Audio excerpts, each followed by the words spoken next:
Chapter 444. In fact, Zhongting's secretarial office had also received a lot of calls, but Xing Xiao had instructed them not to respond to any of them. Let the old man show off for a few more days. On the other hand, it had been a few days since Lin Mu and Lu Qianqian met. Initially, Lin Mu An's campus life had been peaceful. However, someone started spreading rumors that Lin Mu An's girlfriend was a whore, and rumors about Lu Qianqian started spreading. His roommates were not convinced, and so asked Lin Mu An, little sister-in-law, "Did you really get together with someone else and have an abortion?" "That has nothing to do with you." Lin Mu An appeared calm. "Bro Lin, I think you're a little silly. What kind of girl can't you find in this world?" "But, no one is little chilly," Lin Mu An replied calmly. "Then aren't you angry that people are spreading rumors about little sister-in-law?" "If I'm angry, I'm falling into someone's trap." What he had to do was to keep his heart as steady as a rock, unaffected by the outside world. As long as he trusted Little Pepper enough and did not respond to those so-called rumors, those people would get bored sooner or later. Of course, if someone was not used to him, they could challenge him face to face. That left the transfer student upset. She thought that Lin Mu An would immediately come to her and interrogate her if she was the one who spread the news about Lu Qianqian.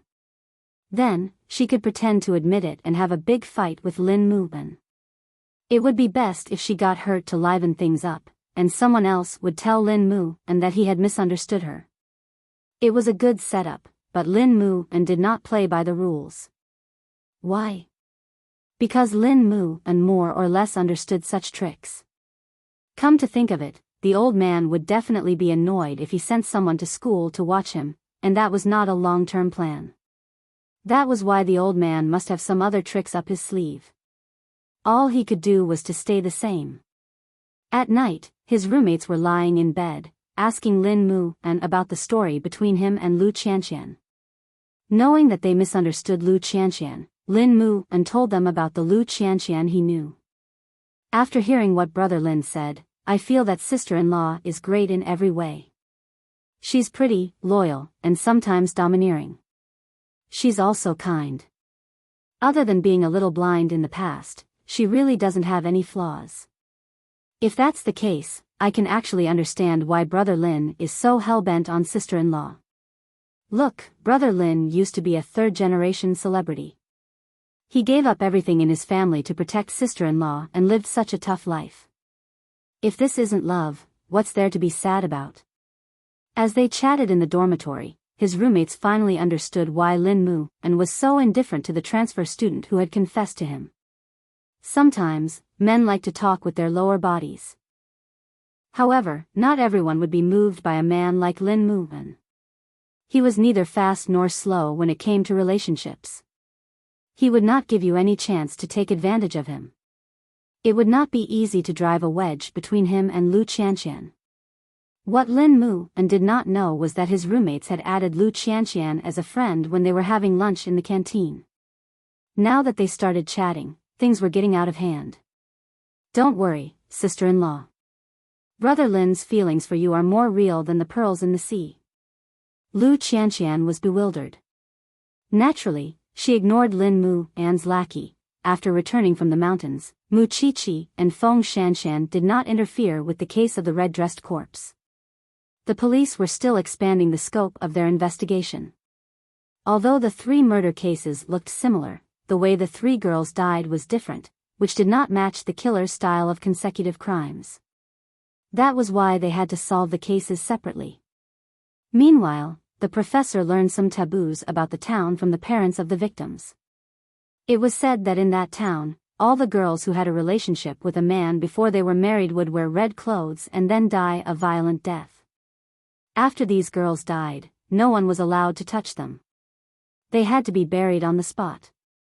Otherwise, evil spirits would be awakened, and those who touched them would be killed. In serious cases, it could even bring misfortune to the entire town. What kind of rumor is that? It's not attractive at all.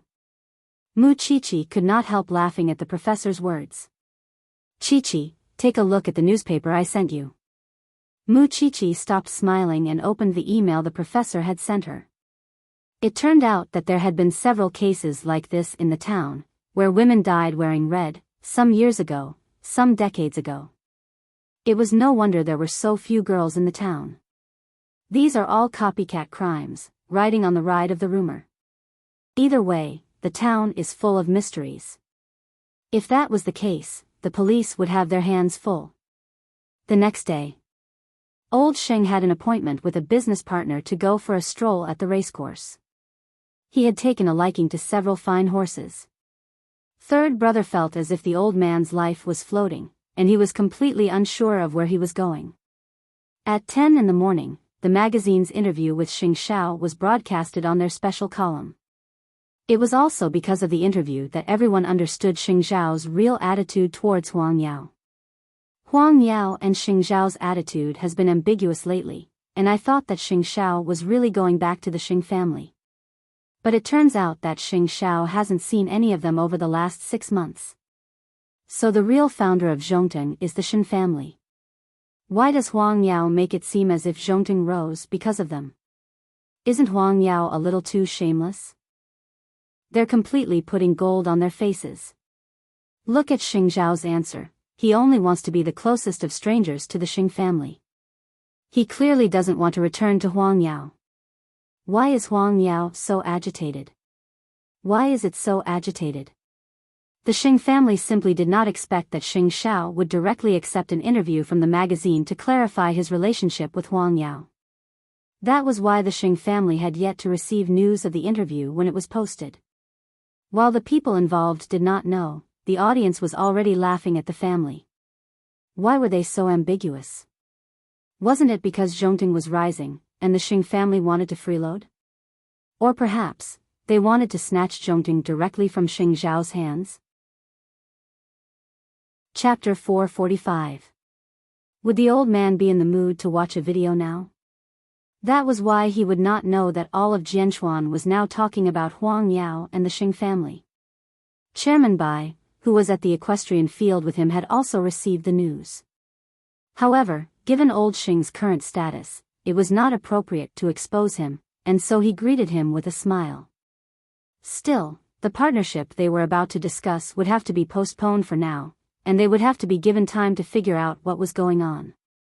Old Sheng was completely unaware of the huge reaction from the outside world, and was simply puzzled because Chairman Bai had asked him before he left, "Old Sheng, did you say that Xing Xiao returned to the Xing family last month?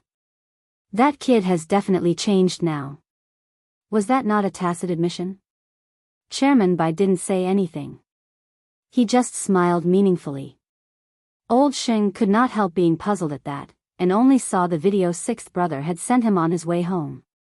Not only did Xing Xiao cut himself off from the Xing family and declare that he had not seen any of them over the last 6 months, he had also given all credit to the Shen family and had nothing to do with the Xing family. Most importantly, Xing Xiao had completely drawn a line between himself and Huang Yao. The old man could not help shaking all over. No wonder Chairman Bai had asked him that question just now. Old Xing's old face was probably lost all over the world now. That was why old Xing's face was red in embarrassment after he finished watching the video. "Are you alright, Chairman?" the driver quickly asked when he saw that. "Drive your car," old Xing retorted angrily.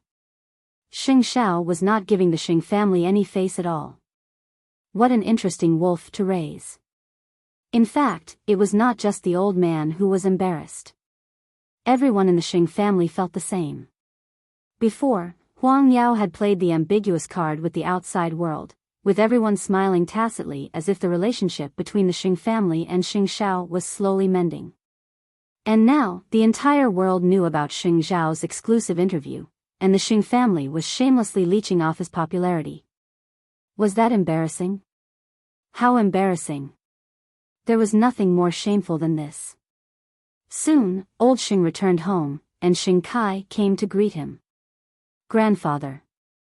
"All right, I know what happened," old Xing said, a little embarrassed and angry. "I really didn't expect Xing Xiao to be so cold-blooded and heartless. He didn't even give Huang Yao any face." Sitting in the living room and watching television, third brother snickered inwardly. He had said it before, but this family did not believe him. Now that Xing Shao had struck back with such a resounding slap, could the Xing family do anything about it? Now, all of them were so embarrassed that they wished they could find a hole to hide in. Do you believe me? Hearing third brother's question, Xing Kai turned to him and asked, did you already know about this? Did you know that eighth brother would do this? When third brother heard that, he knew that Xing Shao was going to accuse him again. He quickly raised his hands. I swear to God, I don't know anything. I haven't left the house since I was suspended. You can check my phone records and see if I talked to eighth brother. Don't accuse me of everything. I've told you before that eighth brother has changed a lot, and he wouldn't fight you head on now. Haven't you all understood the $6.5 billion trick? He's mature and steady now, and wouldn't trouble you on the surface. But behind the scenes, you wouldn't even know how you died. Well, according to you, how should we redeem Huang Yao's lost reputation? Huang Yao has come this far, with the Gu family and the Su family behind. Does grandfather still need to find a powerful backer? As the largest diamond empire in the country, does Huang Yao need to rely on others now? You were the ones who were not confident and let eighth brother lead you by the nose. Who else can you blame? Now, there's no way to redeem Huang Yao's lost reputation. This is the lesson you all deserve. If you can't take it and keep bothering eighth brother, just you wait. Once eighth brother is angered, he would turn against Huang Yao. With his background now, it would be too easy for him to make things difficult for Huang Yao. With a new company like him? Old Xing did not think that Xing Shao could hurt Huang Yao. How could he set up a research department and develop weapons? Do you think that's something a businessman could do? I'm not sure who eighth brother knows, but I do know that he's close with Secretary He of the military. What's more, he's just a new company. Isn't Grandpa also rushing to get involved with him? After all, grandfather knows very well that eighth brother is terrifying because of his ability. That was something the Xing family had to admit even if they were unwilling. Old Sheng and Xing Kai would never accept that fact, which was why third brother felt that he was wasting his breath. The old man said nothing else, and quietly returned to his study. If he let Xing Shao go just like that, he wouldn't be able to rest in peace even if he died. What could he do to completely conquer eighth brother? Zhongting is declaring to the world that they have nothing to do with Huang Yao. Look at how Huang Yao has behaved before. It's such a slap in the face. By the way, Xing Shao was completely forced away by Chairman Xing's forcefulness. That old man is so controlling. I'm afraid I'd go crazy if anyone dictates what I have to do or who I have to marry. It's worse than going to jail. Let's see if the people of Huang Yao would go around flirting in the future. That night, everyone in the Xing family had a tacit understanding among themselves. It was too embarrassing. When Xing Kai returned to his room, he told Gu Xiling, eighth brother has really crossed the line this time. He didn't even leave Huang Yao any face. He shouldn't be so heartless to the family that gave birth to him and raised him even if he has to shed all pretense. It's already happened. You don't have to be so angry. Gu Xiling comforted him. You're the great CEO of Huang Yao. How could you be so petty? Xing Kai sighed and closed his eyes. I feel like I'm always living under eighth brother's shadow. I don't know how to escape his existence. You've done very well over the last 6 months. Gu Xiling advised. Go take a shower. I've already filled the water for you. Xing Kai said nothing else and went straight into the bathroom. When he came out again, Gu Xiling had prepared a glass of red wine. I'll talk to you since you're upset. In that very moment, Xing Kai thought that Gu Xiling was being considerate. However, he would never know that Gu Xiling was only doing it because she wanted to take 3 of his testicles for testing. Chapter 446. It was the same night. The Shin family was filled with laughter and cheers. Huang Yu and Mama Sheng would prepare a sumptuous dinner every time they bought something good and share it with the family. Especially when Xing Zhao's exclusive interview was released today, the whole family gathered together to gossip and watch how outsiders humiliate the Xing family. It's so satisfying to hear the comments out there today. It's worth everyone having a drink just for this matter. I'm so disgusted by the Xing family these days. The Xing family raised their glasses, and Huang Yu echoed. Mu Qiqi looked at the two elders and could not help saying to Xing Xiao, Mom and second aunt must have been sisters in a past life. You don't like it? Mu Qiqi pursed her lips and smiled. Who could be closer than our two families? How could it not be? I just hope that the Xing family would restrain themselves and not do anything that would embarrass everyone. Xing Xiao did not say anything. Mu Qiqi understood why he did not say anything, and so kept quiet and continued eating her food. Actually, it did not matter. If the Xing family wanted to send them off, they could just keep humiliating them. That night, old Xing stayed in his study for the whole night. Worried about the old man's health, sixth brother went in and knocked on the door. The old man could not help sneering. Would he let anything happen to him before he could handle Xing Zhao's matter? Still, he felt that Feng Shanshan was no longer useful as a chess piece. That was why he called Feng Shanshan and asked her to come and settle things. When Feng Shanshan saw Xing Zhao's interview, she thought to herself that she was too naive. How could Xing Xiao not retaliate? Once the video of the interview was released, all of Jianchuan was laughing at the Xing family. As expected of Xing Xiao, that was his style. That was why she expected old Sheng to come to her. Soon, Feng Shanshan stood in front of old Sheng and saw the check he put on the table. Take the money and leave. But don't let anyone know about this. I believe you're a smart child. Are you not going to deal with Mu Qiqi in the future? Feng Shanshan asked in return. That has nothing to do with you. The old man replied. In fact, the old man looked down on people like Feng Shanshan. However, it was best to control people like her who were paid off. Unfortunately, other than the beginning, Feng Shanshan had never done anything for him seriously. All right then. Chairman Sheng, I wish you the best. With that, Feng Shanshan took the check and left Grandpa Xing's study. Still, she ran into Gu Xiling when she left the Xing residence. It's Grandpa's money. Don't you think it's hot to take it? Don't you think you've just cheated an old man's feelings? The chairman took the initiative to look for me, Feng Shanshan clarified. You should have told me earlier that you can't deal with Mu Qiqi. You fooled an old man for half a year and earned so much money. Do you think it's worth it? It seemed that Gu Xiling was deliberately making things difficult for her. What? Young madam, do you want my money back? Feng Shanshan waved the check in her hand. I wouldn't go so far as to ask for it back since it's Grandpa who gave it to you. I don't really care about that bit of money, but I just hope that you won't appear in the Xing family in the future. There's always a difference in status between people. Feng Shanshan sneered. Young madam and Mu Qiqi, who's also a young lady, are worlds apart. I suddenly understand the crown prince's choice back then. What are you trying to say? Young madam may have a delicate body, but she has a Philistine soul. With that, Feng Shanshan took the money and left the living room. As for Gu Xiling, it was one thing that she couldn't gain anything from Mu Qiqi, but she was defeated by Feng Shanshan too.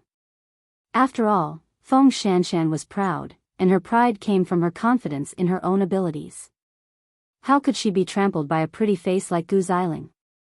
Right now, Gu Xiling was completely unaware that she had almost knelt before Feng Shanshan in the future. There was nothing she could do about it now, even if she had to pay for it in the future. Feng Shanshan did not mistreat herself after getting the money, renting a high-class apartment with her friends and investing the rest of the money. She had wanted to use the money to buy Mu Qiqi a meal, but she probably wouldn't be willing to come out given Mu Qiqi's personality. Still, she was willing to do it if the Xing family wanted her to keep an eye on Mu Qiqi in the future. How interesting would that be? 3 days after the incident, the Xing family was mocked for 3 days, and Grandpa Xing did not step out of the house for 3 days. Xing Kai did not want to go to any public events either. Aside from feeling humiliated, he also did not want to see others pointing fingers at him. It was fortunate that Gu Xiling kept encouraging him, drinking and chatting with him every day. Otherwise, he really did not know how he could walk out of Xing Zhao's shadow. However, he didn't know that Gu Xiling had already received his examination report on that aspect at this moment. The doctor told her frankly, "Madam, your husband's condition is due to immune infertility. His current condition doesn't look ideal, which is why it's recommended to get treatment as soon as possible. There might still be hope." Gu Xiling felt as if she had been struck by lightning when she heard that. No wonder she couldn't get pregnant after half a year. "But my husband doesn't have much of a problem in that aspect, madam. Not everyone will have those symptoms, but they will become more obvious as they get older." At that moment, Gu Xiling was having a mental breakdown. It was not easy for her to marry such a person. She thought that he was strong and good enough. She did not expect that he could not even give birth to a child. If this matter were to spread, wouldn't she be laughed at too? Gu Xiling became impatient at the thought, because she did not know what to do next. Was she going to fall out with Xing Kai just like that?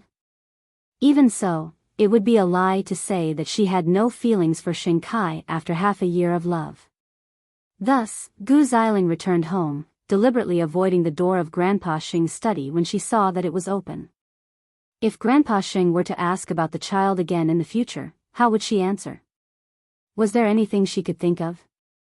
Of course, Gu Xiling's brain was not thinking of all those messy ideas yet. Still, she would try anything when she was desperate. Mu Qiqi and Feng Shanshan were still paying attention to the matter of the red-dressed female corpse. Still, the matter was very complicated now because it involved many people. Still, from Mu Qiqi's point of view, no matter what previous cases there were, they should solve this one as soon as possible before following up.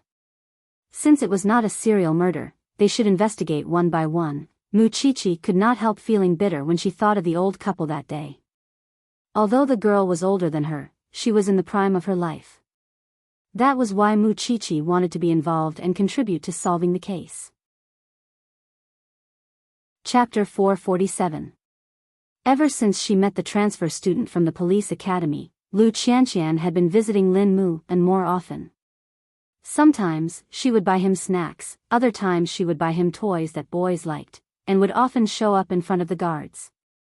Still, Lin Mu and did not know that she was already aware of the rumors in the academy, thanks to the snitches in the dormitory.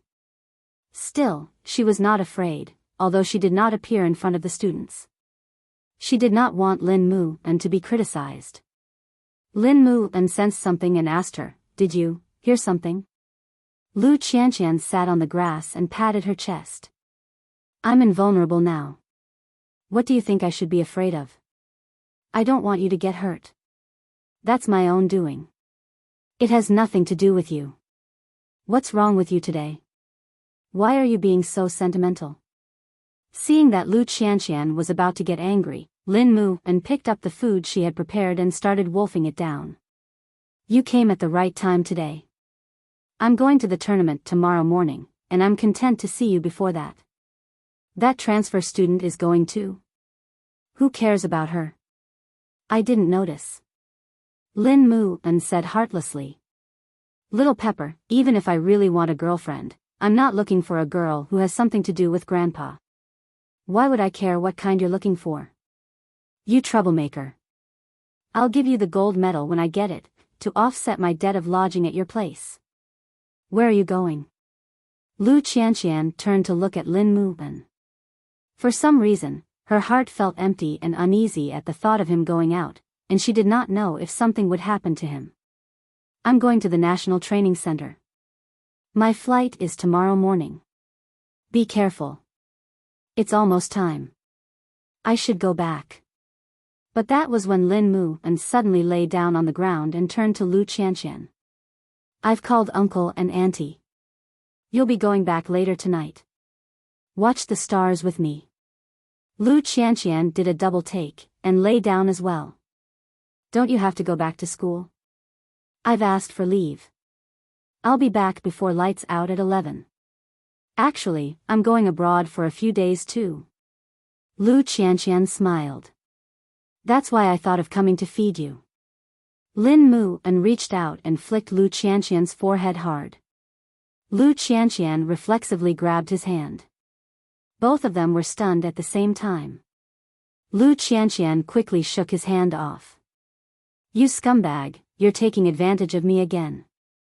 I wish I could spend the rest of my life like this. To lie down and watch the stars in peace and warmth? He was afraid that it would be difficult to have such an opportunity in the future. The next day, Lin Mu and the other school representatives boarded a plane and left. It was also the same day that Papa Lu suffered a heart attack and was in critical condition in the hospital. Lu Qianqian and her mother were frightened, but they did not know who to ask for help. Now, Lu Qianqian was waiting for Lu Qianqian to take over the company, but with her current ability, she could not do it alone. Lu Qianqian was at a loss. She wanted to call Lin Mu, but Lin Mu was in a match, so she hesitated and held back. So, she called Mu Qiqi. After settling the matter with Duan Xiao, she only had Mu Qiqi and Lin Mu as friends. When Mu Qiqi heard about Lu Qianqian's condition, she rushed to the hospital. But when she reached the hospital, Papa Lu had already died. Lu Qianqian went to shake his body as if she had gone mad. But it was useless. Mu Qiqi quickly hugged her and comforted her. Qianqian, Qiqi, you don't know. Papa was fine this morning. He even praised the breakfast I made. Lu Qianqian sat on the floor in grief and cried uncontrollably. I'm unfilial. I let Papa die in shame. As a daughter, I didn't repay him for raising me, Papa. Mu Qiqi knew the pain of bereavement. Wasn't her mother lying motionless on the hospital bed? Qianqian, you have to pull yourself together now. You still have to support your mother. She has lost her husband and support. She is the one who is most worried, don't you know? Lu Qianqian looked at her mother and knelt to her, reaching out to hug her. Mommy, Mama Lu hugged Lu Qianqian, and both mother and daughter sobbed loudly in the resuscitation room. Mu Qiqi did not stop them. She knew that grief was a basic human right. If she did not let them cry in peace, there would be no place to vent the pain in their hearts. Things happened suddenly. But Papa Lu's funeral and the aftermath had to be dealt with. He had left in a hurry and did not even leave any last words. He loved his daughter so much. Mu Qiqi followed Lu Qianqian back to Lu Mansion and kept her company. Meanwhile, Papa Lu's secretary kept calling her, asking how he was doing. There were still a lot of things in the company waiting to be dealt with. My father is gone. Let the vice president take charge of everything in the company. Papa Lu's secretary was quiet at that, and only said to Lu Qianqian after a long while, my condolences, young lady. Look after the company. Don't let anyone cause trouble when my father is not around. Don't worry, young lady, Lu Qianqian said mechanically. Then, she leaned on Mu Qiqi. Qiqi, do you know? I really hate myself for not cherishing every bit of time I had with him. Until now, I haven't been able to take a good photo with Dad. I haven't been able to go out with him. I always make him angry. Mu Qiqi hugged Lu Qianqian tightly, but she felt that her arms were not strong enough. Although she did not know if she was doing the right thing, she still sent Lin Mu a message. Uncle Lu has passed away. Qianqian needs you. Lin Mu promptly jumped off the training ground when he read the message, and quickly booked a flight home. Lin Mu, the competition is coming up. What are you doing? Coach, I'm not competing. My family has passed away. The coach understood his feelings at once. If you leave now, you would be automatically eliminated from the individual competition. Lin Mu, it's such a good chance. With your ability, coach, I would regret not being able to see my family for the rest of my life. The coach paused, but eventually let him go. You have to think it through. If you give up this time, you won't be allowed to compete in the future. Lin Mu and left casually, and booked the next flight home. Chapter 448. In the evening, the morning hall was set up at the Liu family's residence, and Papa Liu's obituary was sent out. Every friend and family of the Liu family came to pay their respects. Mu Qiqi stood beside Liu Qianqian, watching as she stood beside the morning hall in a black dress and bowed to the guests with Mama Liu. Soon, Xing Xiao arrived at the Liu family's residence, and it was only then that they offered incense to Papa Liu. Thank you, Crown Prince. Liu Qianqian bowed to Xing Xiao in thanks. Just tell me if you need anything. Thank you. Mu Qiqi's eyes reddened when she saw Liu Qianqian's incessant tears. It was the second time Qianqian had gone through such a huge change. Xing Xiao saw that his little one's eyes were reddening, so he put an arm around her waist and led her out of the morning hall for a breath of fresh air. Soon, Lin Mu arrived at the Liu family's residence. Qiqi, Crown Prince. Qianqian is inside, she looks very haggard. Mu Qiqi told Lin Mu. Moreover, Auntie Liu told me in the afternoon that the uncles of the Liu family are eyeing Liu Holdings covetously. There is no man in the Liu family now. I asked you to come back because I hope that you can help Qianqian. Do you really want to be friends for the rest of your lives? At that, Lin Mu took off his coat with the colors on it and threw it on the floor. As long as Qianqian needs me, I will definitely be her support. Lin Mu said without hesitation. On the way back, his heart was in turmoil and he couldn't calm down. His heart ached at the thought that his little Pepper had lost her father, and he could not breathe. Mu Qiqi did not say much, and simply let him in to help. After all, Mu Qiqi had a feeling that Qianqian would tell Lin Mu something she might not tell her. Lin Mu nodded and entered the morning hall. His tears almost fell the moment his eyes met Liu Qianqian's. Liu Qianqian walked towards Lin Mu in disbelief. Why are you back? Brat, why didn't you tell me about something so important? Lin Mu said, grabbing her hand. Is it because I'm not free of the Lin family's control that I'm not worthy of your trust? It happened too suddenly, and you're in the middle of a match. I don't want you to ruin your future because of me. Bullsh *T future. I can still fight for it in the future. With this heart, I don't believe that I will fail no matter what I do. The most important thing now is to send Uncle on his last journey. You and your daughter should rest well. Leave the arrangements and chores to me. Liu Qianqian nodded with reddened eyes. Her tears fell uncontrollably. People say that a friend in need is a friend indeed. I think this is the best test for their relationship. Xiao Xiao, there's nothing I can do for Qianqian. Let's send some people over to guard the three of them and prevent others from causing trouble. Is that okay? Xing Xiao nodded. Don't cry anymore. If you go home with red eyes, Mom will ask you again. I can't control myself. I'm also very worried about Qianqian and her mother in the future. Gu Ziling's attitude towards Xing Kai had changed a little after learning that he was infertile. She did not know how to face a man who could not even give her a child, just as she did not know where their relationship would go. Xing Kai had been preoccupied with anger and sorrow over the last few days, and did not notice Gu Ziling's feelings in time. Although the two of them were lying on the same bed, there was a saying that went like this. They were now a couple who share a bed but dream different dreams. Xing Zhao's dominance had once again cast a dark cloud over the Xing family.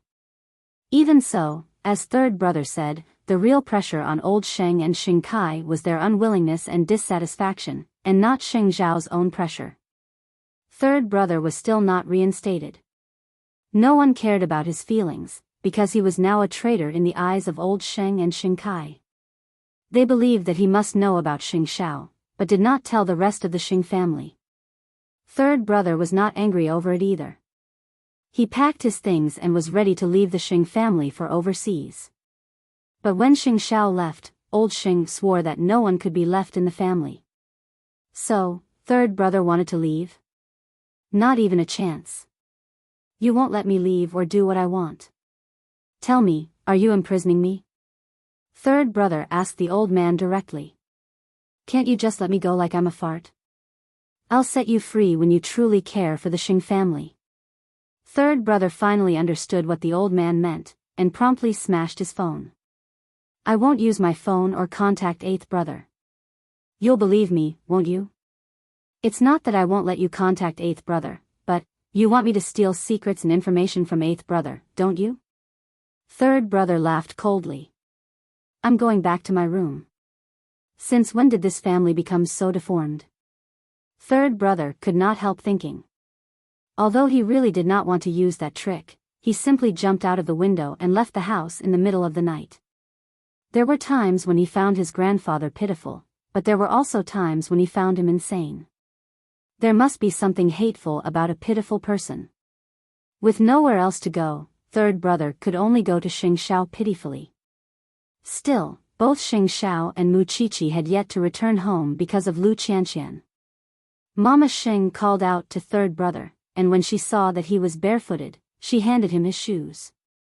You look so haggard coming out. I jumped out of the window, eldest aunt. You don't even have your freedom now? Mama Sheng was utterly taken aback. Third brother smiled bitterly but did not answer. He really did not even have the basic dignity of a human. You can sleep in the guest room tonight. Eighth brother and Mu Qiqi are at a friend's father's funeral and haven't returned yet. Who? Have you heard of the Lu family? Mu Qiqi's best friend's father had a heart attack today and died. Third brother became quiet at that. You don't have to take care of me, eldest aunt. You can sleep with eldest uncle. I'll wait for them in the living room. Third brother seemed to have heard about the little girl from the Lu family. She did not have a good reputation. Still, she was not a bad person if she could be friends with Xiao Qi. Mu Qiqi and Xing Xiao stayed outside the Lu family's house until 1 in the morning before leaving. There was no one in the morning hall by then. Mama Lu only had time to thank him when she saw that he was busy. Thank you, Mu-an. You and Mu Qiqi are the only ones who remember us now. Chapter 449. I'm fine.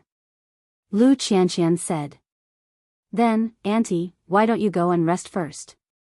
Then, you can come down and take Qianqian's place. Is that okay? Mama Lu thought about it and decided that it was the only way. After all, she still had her daughter to take care of and could not collapse just like that. So, she listened to Lin Mu and prepared to go back to her room to rest. Since her husband was gone, she could only be a mother. Lu Qianqian helped Lin Mu up as he knelt on the ground. You've done enough for my father. You don't have to keep kneeling. Lin Mu only dared to hug Lu Qianqian after Mama Lu left. He did it very gently and without any intention of offending her. I just want to reassure Uncle that I will take care of you and your daughter in his place. You still need someone to take care of you. Lu Qianqian was a little disdainful. Then let's take care of each other and get through all the difficulties together. Is that okay? Lin Mu asked Lu Qianqian with a smile. I might not be able to get the gold medal back, but I will stay by your side and not let you be helpless. After hearing this, Lu Qianqian burst into tears again. I won't let myself collapse even if it's to protect you and my mother. After hearing her words, Lin Mu sat down and patted his shoulder. Lean on it. It's very reliable. You can sleep for a while. Lu Qianqian leaned on him and closed her eyes. Although she still wanted to cry, she felt a lot better with Lin Mu around. Since they had no one to rely on, they could only rely on each other for warmth. It was already 2 in the morning when Mu Qiqi and Lin Sanjiu reached home. When they entered the living room, they saw third brother watching TV on the sofa and thought that they had come to the wrong house. You're finally back. I'm here to stay. Chased out by the Xing family? Xing Xiao smiled. I jumped off the building and ran away. Third brother shrugged. Because I think everyone in the family is crazy. Second brother is crazy, and so is Grandpa. I can't stand living under your shadow every day. So, I ran away. I can let you stay, but you have to work to pay off the debt. Sure. Be your bodyguard or something? With your skills? It was not that Xing Xiao despised him, but Su Che could beat him to his knees with one hand. However, staying here is not a long-term solution. You have to find your own way out. After all, the old man will not allow you to stay here. I'm going to sleep. That was something third brother knew better than anyone else. Still, he felt sad when he thought about it. Everyone wanted to escape the old man's control, but who else in the large Xing family would have the wisdom and the heart to do so apart from eighth brother? Xing Kai? He himself was trapped in the fog and could not get out. The next morning, Mu Qiqi took a detour to visit Lu Qianqian before going to school, and found that Lu Qianqian's complexion was much better with Lin Mu An's help. In the end, she did not make the wrong decision. I've brought you breakfast. Qianqian, if you need any help from me and Xiao Xiao, just let us know. Don't force yourself at this time. Lu Qianqian looked at the bodyguards outside the morning hall and smiled at Mu Qiqi. We have received your kindness, Crown Prince. Don't worry, I will not give up. Hurry up and go to class. I will call you if I need anything. In fact, these bodyguards were there to prevent Lu Qianqian's uncles and Grandpa Lin from causing trouble. How could Grandpa Lin bear it when he heard that his grandson was busy in someone else's morning hall? Arranging these bodyguards was just a precautionary measure. Tell me the time of Uncle Lu's burial when you are done. Then, Xiao Xiao and I will send him off for the last time. All right. Lu Qianqian nodded. Go in. After Lu Qianqian went in, Lin Mu and chased after her. Xiao Qi, thank you for telling me about this. Otherwise, I would have regretted it. You don't understand. What kind of feelings do you have for Qianqian? Mu Qiqi asked him anxiously. I don't have time to figure it out now. I only know that I can't bear to see her cry. I just want to be by her side and do something for her. Mu Qiqi smiled and shook her head. At least you have some manliness. With that, Mu Qiqi left. That was when Lin Mu and noticed a white car parked by the roadside. Grandpa Lin rolled down the window and exchanged glances with his grandson. But Lin Mu and pretended not to see it. He simply told the bodyguards, keep a close watch. Don't let anyone cause trouble. Grandpa Lin was certainly not so low as to cause trouble in someone else's morning hall. But Lin Mu and was a grandson of the Lin family. How could he not be angry when he was buried in someone else's morning hall? Since the pillar of the Lu family had fallen and the other forces of the Lu family were stirring, it was more important to take the chance to force Lu Qianqian and her daughter abroad. Drive. Lin Mu and only calmed down when he saw the white car leaving. But he knew that his grandfather would not give up so easily. He would put in some effort somewhere. The Lu family was in a mess now. There were opportunities everywhere. He would be more careful to protect little Pepper and her daughter. Even so, Lu Qianqian was not a toy to be bullied. She would fight back. Moreover, although she had no experience in managing a company, she had been training for a long time to be a successor. Not anyone could knock her down. There were some people who were good when you met them. For example, Mu Qiqi met Xing Xiao. And there were some people you had to meet and experience the ups and downs of life together, holding each other's hands tightly. For example, Lu Qianqian met Lin Mu and. When Grandpa Lin returned home, he immediately sent someone to contact the uncles of the Lu family to figure out what was at stake. He would lend a hand to the person who was most likely to be in power. But the condition was that that person must cooperate with him and drive Lu Qianqian and her daughter abroad, never to return. However, would his plan really succeed? Early that morning, Grandpa Xing did not notice that someone was missing from his house. He thought that third brother was angry and did not come out for breakfast. But there was no movement for the whole day. It was not right. Then, He had someone pry open the door, only to find that third brother's window was open. But he was not inside. Master, third young master might have run away. Where else could he have gone? Look for Xing Shao. It was fine that third brother had left on his own. But now he was abducting his other grandson and betraying the family. Chapter 450. It was the first time in half a year that old Sheng was so angry that he wanted to go to Xing Xiao's house, because he believed that Xing Xiao had instigated third brother to leave the family. He was aware of Xing Xiao's goal, to have the Xing family wither and have no family. Therefore, he brought along the butler and 4 bodyguards, and went to the courtyard together. The house was heavily guarded because the Xing family had strengthened their sentries. Even so, the sentries could not stop the old man since he was not going to the Xing family this time. All they could do was make a call to someone in the house. Papa Sheng was drawing blueprints at home while third brother was causing trouble beside him. They had been chatting happily when Papa Sheng suddenly received the call, and turned to third brother. Your grandfather is here. Third brother's face fell. Papa Sheng sighed at that, and said quietly, I'll have the guards send him away if you don't want to see him. He's really angry that he could come here. The guards could stop him this time, but what about the next time? It's fine, eldest uncle. I'll go down. You won't let him eat if you go down? I'll call your eldest aunt and have the guards let him in. He wouldn't be too cruel to you with us around. Third brother said nothing. In fact, he knew very well that he should leave the country at once.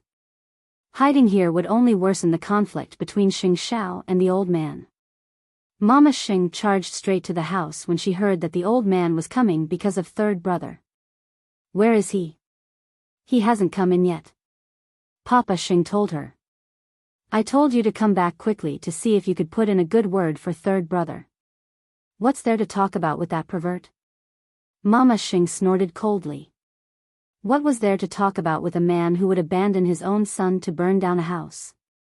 He had no heart at all. Papa Xing dragged her to sit down, while third brother sat on the sofa and clasped his fists. A moment later, old Master Xing arrived downstairs. Papa Xing went downstairs to greet him and led him to the living room. The old man found third brother there, and stood at the door to the living room. Come here. Papa Xing did a double take, just as Mama Xing stared at third brother, who could only rise from the sofa and walk to the old man. However, before he could say a word, old Master Xing's slap landed on his face. It was a clean and decisive slap. The old man did not hold back at all. Mama Xing was furious when she saw that. Old thing, do you know that you're hitting your own grandson? I'm teaching my grandson a lesson. It's not up to outsiders to interrupt. You're not used to it? Who told you not to burn us both to death? Mama Xing walked up to them and pulled third brother behind her. What? You can't burn your son to death, so you want to beat your grandson to death? The old man took a deep breath and steadied his walking stick with both hands. What evidence do you have that I started the fire? There's only a few of you, why are you still pretending to be a big shot? Mama Xing's heart ached when she saw third brother's red and swollen face. Whose son was not precious? Eighth brother has been mistreated by you. If you're that capable, why don't you go to him and vent your anger on your other grandchildren? Are you admitting how much of a failure you are? Old Xing did not want to say anything else to Mama Xing, nor did he care about those who betrayed his family. He simply looked at third brother and asked, Are you coming with me? Third brother. Mama Xing turned to look at him. Third brother took a deep breath and finally raised his head, answering the old man, I'm coming with you. Third brother, you have to stay here. Eldest aunt would definitely protect you. Not even eighth brother could help you if you go back to the Xing family. Eldest aunt, I want to solve my own problems on my own. I don't want to drag others down. Old Xing laughed coldly. Third brother was tactful in the end. Don't poke your nose into the Xing family's business from now on. You should have some dignity. Don't ride on eighth brother's popularity. Wasn't the slap in the face 2 days ago painful enough? Mama Sheng was not to be outdone. Old Sheng gestured for third brother to leave first, before turning to his son. I really didn't expect that you would have some value alive. Of course I wouldn't have any value staying in a wretched place like the Sheng family. Look at fourth brother, eighth brother, and now look at me and my wife, it's the best proof. Mama Sheng crossed her arms and argued with old Sheng. Of course, a man could never win against a woman in a battle of words. That was why old Sheng could only bring third brother away. Still, it was impossible to humiliate Papa Sheng and Mama Sheng. Third brother walked in front while the old man followed behind. Once he got into the car, the two men pinned him inside. I'll let you know the consequences of running away. Third brother said nothing. In that very moment, he felt like a criminal, even worse than the obedient machines in the Sheng family. After they left, Mama Sheng immediately called Sheng Shao. Your third brother was picked up by Grandpa Sheng himself. He slapped you three in front of us. I'm afraid it will only get worse when he goes back. That's right, Grandpa Sheng. What can we do if he wants to leave? Sheng Shao had already guessed that the old man would have a hard time bringing third brother out of the house if he was unwilling. There's no telling what he's thinking. You should help him think of something. The old man is becoming more and more perverted by the day. Sheng Shao hung up and tapped the table with his fingers. Third brother would probably suffer a lot when he got home. Still, no one could help him if he was not determined to leave the Sheng family. Third brother would certainly have his reservations. He did not have Sheng Zhao's wisdom and could not let his parents enjoy their old age. Moreover, whenever he remembered that Papa Sheng was almost burned to death for rebelling against the old man, he felt that he could not take the risk. If there was one way to save him now, it was marriage. Perhaps becoming a live-in son-in-law was not a bad idea. After third brother was escorted back to the Sheng family, he was locked in his room, and the windows of his room were completely sealed. It's time to arrange a marriage for you. Otherwise, you would never know where your heart should be used. Stay in your room for the next few days and reflect on yourself. Sheng Kai heard that third brother was locked in his room when he got home. He found it unbelievable that the old man would do something so extreme, and so went to third brother's room. Chapter 451. He doesn't let me work, doesn't let me go out, suspects me, and even wants to use me to steal eighth brother's secrets. Second brother, you're really lucky. I'm just a prisoner to that old man. Did you really not contact eighth brother? What kind of person is eighth brother? What do I have that eighth brother can use? Third brother defended himself. Then I'll go to grandfather and plead for you. No need. I just have to lie here and wait for my wedding. Third brother could not help giving up on himself, because he had to plan for his parents. Grandfather's change started when eighth brother left the Sheng family. Don't you hate him? Sheng Kai asked third brother. Grandpa didn't start because someone left. His desire to control has always been strong. It's just that there are people in the family who are willing to be controlled, and there are people who aren't. Don't tell me that everyone wants to become his puppet. Second brother, eighth brother has nothing to do to you. It's just that you can't overcome the barrier in your heart. Sheng Shao laughed helplessly, and left third brother's room. Was he not willing to hate eighth brother even in such a situation? He was not that magnanimous. I've gone to see third brother. How is he? Gu Xiling asked after Sheng Kai returned to his room and helped him take off his coat. I've never seen grandfather so angry. Everyone in the Sheng family is grandfather's pawn. Only by being obedient can you live a peaceful life. It's the same for you. Now, the old man would not be afraid of her just because she was a member of the Gu family. Gu Xiling sighed and replied to her husband, I think grandpa was forced to do what he did today. I can understand him. On the other hand, Sheng Kai could not bear a child. If the old man knew about it, there was no telling if he would take back his position as the CEO of Huangyao. Sheng Kai was well aware of that. That was why he was actively seeking treatment and taking medicine. But no one knew about it. As for third brother, he lay on his bed, thinking about what his future wife would be like.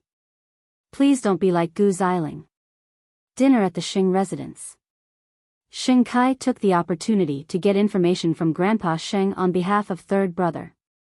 Grandpa, have you found a marriage partner for third brother? There are no outstanding girls in Jianchuan now. Xiling has already married into our family, and the others who are of a suitable age already have a partner. In other words, there is no suitable candidate. I can consider the daughter of the Hu clan. Xing Kai was stunned when he heard the Hu family. Is it the Hu family, the real estate tycoon? That's right. But I heard that his daughter has some problems with her brain. Old Xing glared at Xing Kai. You're short-sighted. There's nothing wrong with that child's brain. He's just naive. There's nothing wrong with him being a good match for third brother. Xing Kai didn't say anything. He and Gu Xiling exchanged looks. They had never imagined that even though Grandpa Sheng was angry, he should not have pushed third brother into such a pit of fire. In fact, the old master's thinking was very simple. The Hu family only had one daughter. As long as the third son married Miss Hu, the Hu family's assets would belong to the third son sooner or later. What was wrong with that? He had worked so hard for the sake of his children, and yet he was despised. In fact, he would not admit that he was punishing third brother for challenging his absolute control. Moreover, there was another reason. He knew that third brother was very responsible. As long as he married the young lady of the Hu family, he would definitely stay with the Xing family to the death, and would not be tempted by Xing Shao again. I really didn't expect grandfather to be so ruthless. Xing Kai waited until he returned to his room to discuss the matter with Gu Xiling. Actually, the young lady of the Hu family isn't born stupid. She had a car accident 2 years ago and her brain was damaged. She hasn't recovered even now. Even so, third brother wouldn't want a young lady of the Hu family with his qualities.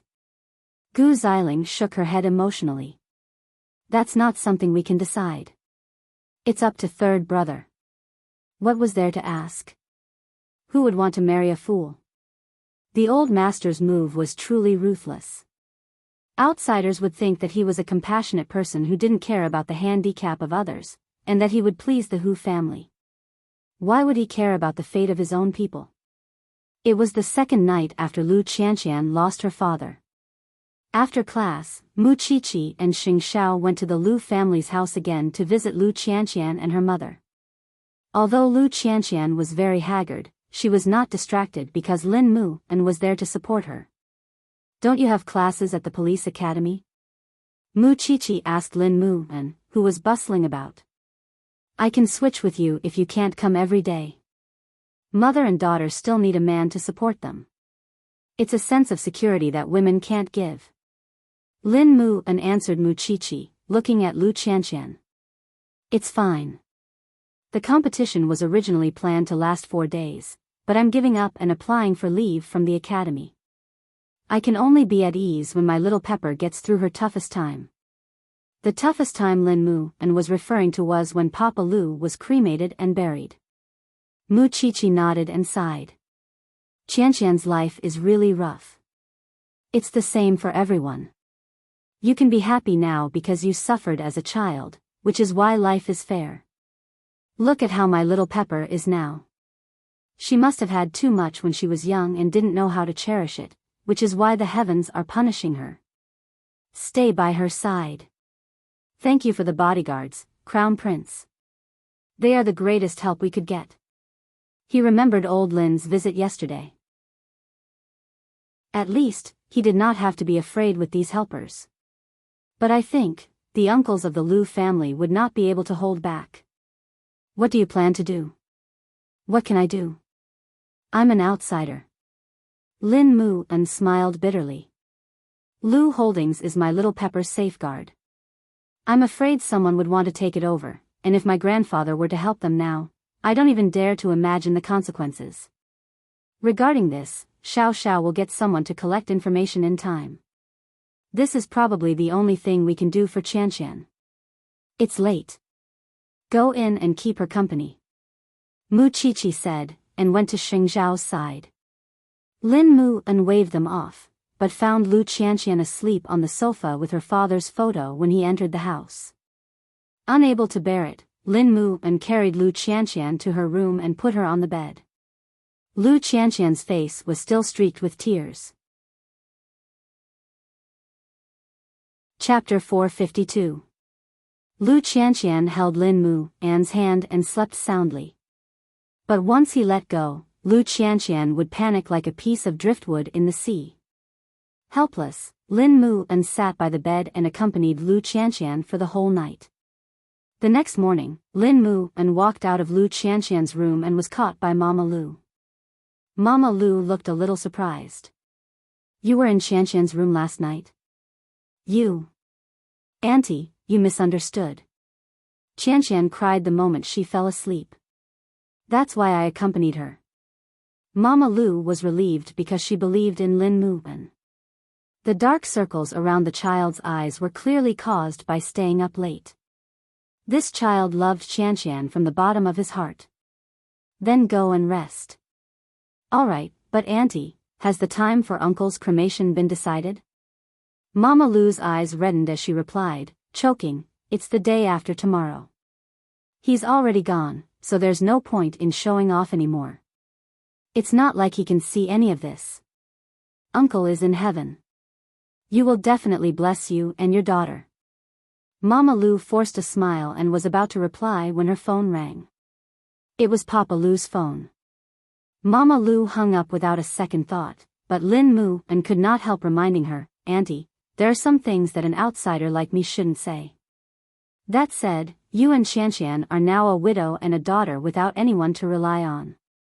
If anyone from Lu Holdings approaches you to discuss contracts or sign anything, you must be careful not to be tricked. It's Qianqian's youngest uncle. Big brother has just passed away, but he's been thinking about electing an acting chairman. In fact, Mama Lu knew very well in her heart. But what can I do? I don't know how to run a business. Qianqian is still young. Someone has to carry the burden of Lu Enterprises. Believe me, when Qianqian comes out of her grief, she will be able to stand on her own. Mama Lu wanted to compromise and give up the management rights so that Qianqian would not be persecuted by her uncles. If Qianqian insisted on inheriting her father's will, her future would be very bumpy, and she did not want her daughter to carry such a heavy burden. As parents, who didn't plan for their children. But how could things be so simple? If they handed over the management rights, they would definitely be driven out of the country. Meanwhile, Mu Qiqi received news from the professor that there had been significant progress in the case of the last red-dressed female corpse. The neighbor of the murdered girl was a major suspect. She was a 25-year-old married woman called Xinyun. Because her husband thought that she was not beautiful enough, he would always compare her with the little neighbor next door. This woman had wanted to kill the girl a long time ago. The last time she made up her mind was because she saw the murder of the woman in red in the mountains. That was why she wanted to imitate it. She was very smart. It could be seen from the fact that it was a copycat crime. That night at dinner, the girl's house received wave after wave of customers because she was doing business. As long as they were familiar with the town, they would come to her house for a meal or a drink. Xinyun also came to buy things and added something to the girl's water. When she came to shop, she told her acquaintances that she was going to pick up her son from school. Therefore, combining the time of the girl's death, Xinyun seemed to have a perfect alibi. In fact, Xinyun did not go out at all. After she saw the girl fall to the ground, she disguised herself and entered the girl's shop. After hiding the girl's corpse, she changed into the girl's clothes and closed the shop, making everyone believe that the girl had closed the door herself. Red clothes were a taboo for everyone in town. That was why she took out the red clothes for the girl to wear.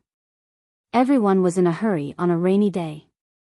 She left through the back door, carrying the girl's corpse on her back. Both she and the corpse were wearing large raincoats and men's shoes. Those who did not know would have thought that it was a man carrying his wife home. Since it was raining and no one paid attention, the woman went up the mountain alone and dumped the corpse. Concentrated sulfuric acid was a necessity. When the police saw it, it was dripping from the cave entrance, but it was actually a metal bottle embedded in the stone wall. It was hung upside down from the top of the mountain, and the bottle could be inserted into the cave entrance. Concentrated sulfuric acid did not corrode metal that badly because it would passivate it. That was why the acid dripped directly onto the girl's face. Moreover, the cave entrance was littered with rubble. There was not a single complete footprint after the heavy rain washed it away. This level of crime was very serious for Tsin-yun, who had only attended university for a few days. She was calm when the police questioned her. They also asked her son if his mother had brought him home that day. He quickly answered that it was his mother who brought him home every day. Yes, she did. But when did she do it? The smart woman did not even leave any fingerprints. If the police hadn't coincidentally overheard Tsin-yun's husband asking if she had worn his shoes, the police wouldn't have suspected this woman. She did not panic at all when a girl in the prime of her life died in her hands. Even when she was arrested, she simply asked, "So many people died in this town. Why me alone? I did nothing wrong. What right do you have to arrest me?" That was the last case of the woman in red, but it had nothing to do with the previous two. Muchichi felt many emotions after hearing about it, which was why she told Xingxiao, "Although I didn't solve those cases, I could imagine that the girl who died tragically could now rest in peace." When I see this, I sometimes think that what old Xing did is nothing compared to taking the lives of others. No wonder the professor told me that the living are scarier than the dead. At those words, Xingxiao pulled the little one to him and held her in his arms. It's precisely because I came into contact with such things that I have to cherish the people around me. So, you still want to go to that wretched place? Xingxiao narrowed his eyes at the little one. Muchichi shook her head. When she remembered how Lu Qianqian and third brother were now, she decided not to go anywhere. I don't have enough experience. That's why I have to focus on my studies. Moreover, Qianqian is so upset and third brother is locked up at home. I want to help them even more. Muchichi said, hooking her arms around Xingxiao's neck. The Lin family has already contacted youngest uncle of the Lu family. What do you mean? Muchichi asked, pushing herself up. Chapter 453. If that's the case, I believe that Qianqian and Lin Mu and would be able to solve it easily. Where does your confidence come from? Xingxiao shook his head speechlessly. Can't you see? Lin Mu and is so determined towards Qianqian. As long as Lin Mu and is by her side, she would not lose her motivation. Put away your naive thoughts and do something practical for them. Xingxiao slapped Muchichi on the head. Such as? If Lu Qianqian can't handle things on her own, no one can help her. She and her mother would have to give way, but we could increase her bargaining power when they talk about the deal. You are Mayor Shen's niece and the wife of Zhongting's CEO. Not many people would dare to mess with you now. Promise me something or cause trouble, and I will deal with it for you. You're trying to teach me to do bad things again. Am I right? Muchichi couldn't help rolling her eyes. This man was always instigating others to do bad things. Are you going to do it or not? Of course. As soon as she said that, Xingxiao picked her up and walked to the bedroom. What are you doing? Muchichi cried out. I'm doing what you said. Muchichi was speechless. Third brother had been locked up in a dark room for days. Even his meals were given to him by the butler. Third brother did not even step out of his room. He didn't really care now. He just wanted to know who he was going to marry. But strangely, old Xing lifted the lock on third brother and allowed him to have dinner in the dining room. Third brother did not ask why. He only knew that he was very hungry and wanted to fill his stomach as soon as possible. He didn't need to know whose guests were there today. Xing Kai looked at third brother worriedly. Third brother assumed that he was being locked up to attract their sympathy. He would never know that his father-in-law had come to meet his son-in-law. After dinner, when Chief Hu left, Xing Kai told third brother the truth. Do you remember the people who had dinner with you tonight? I didn't. What does it have to do with me? The man with the golden glasses is a real estate tycoon. His daughter is 24 years old. Understood. Why didn't he bring his daughter? Is it because I'm too ugly, or is it something else? Third brother knew very well that he was engaged. This president whose daughter had her head damaged 2 years ago. Now, she only has the intelligence of an 11-year-old. Third brother didn't know whether to laugh or cry at that. It turns out that I don't even deserve a normal woman. Third bro, Xing Kai looked worriedly at third brother, but did not know how to comfort him. Grandfather had really gone overboard this time, but who in the Xing family would dare to say anything? I'll marry him. Shouldn't I be thanking the gods as long as I don't lose my limbs?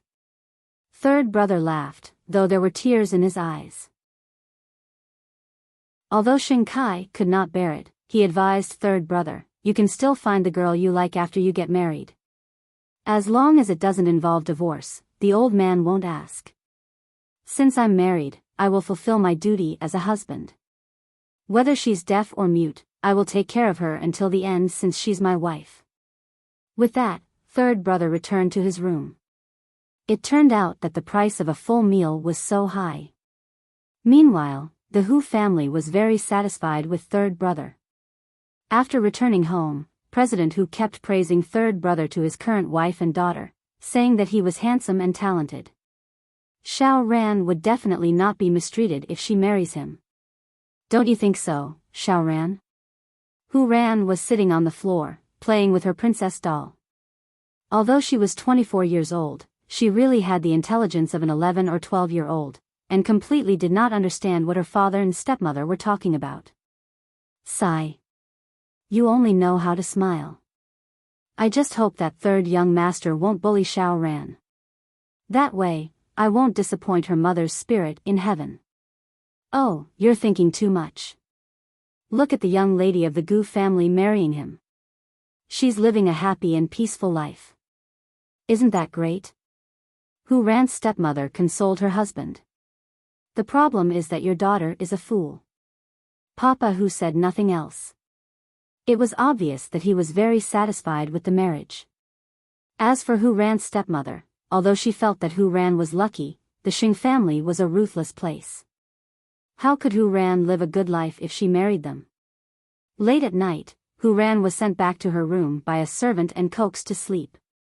It was only after the servant left that Hu Ran opened her eyes again. But her eyes were definitely not as innocent as they were in the living room just now. She promptly got up and went to the computer to search for information about third brother.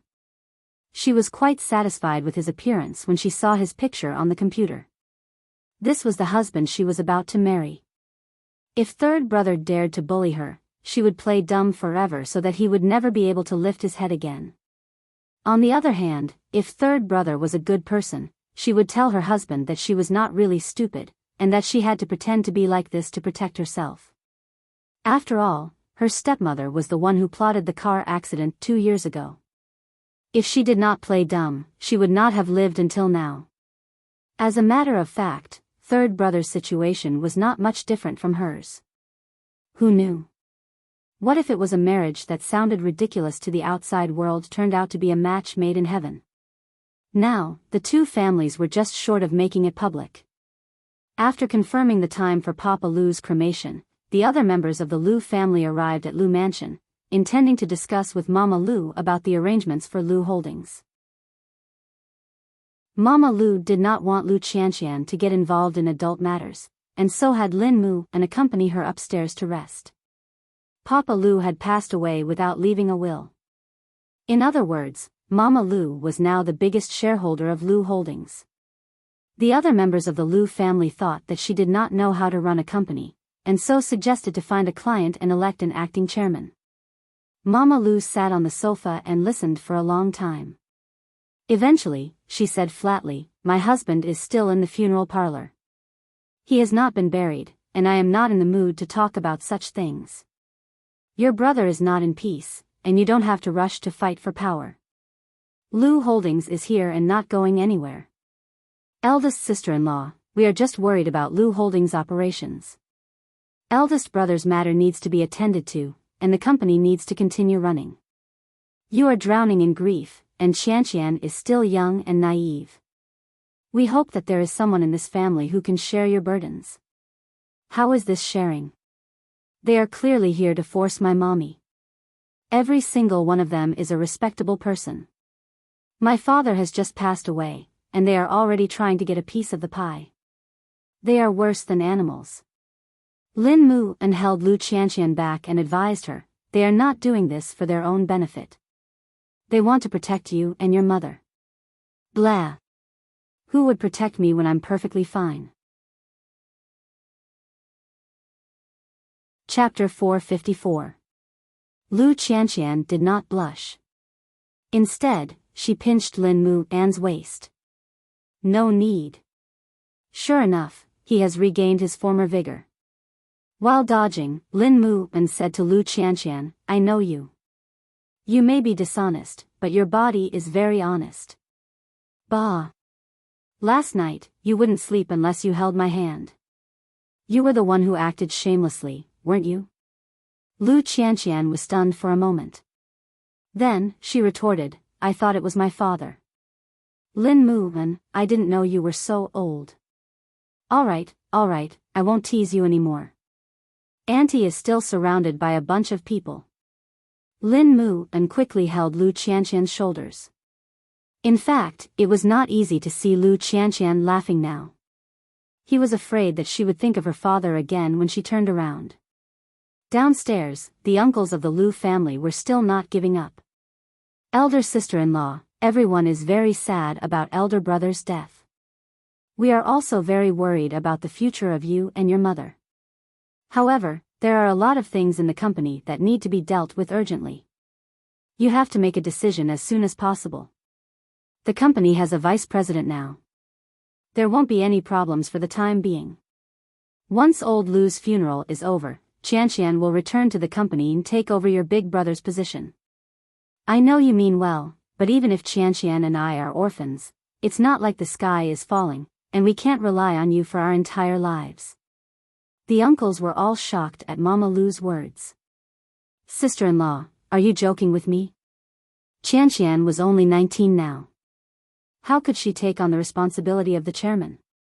The board of directors will not approve it either.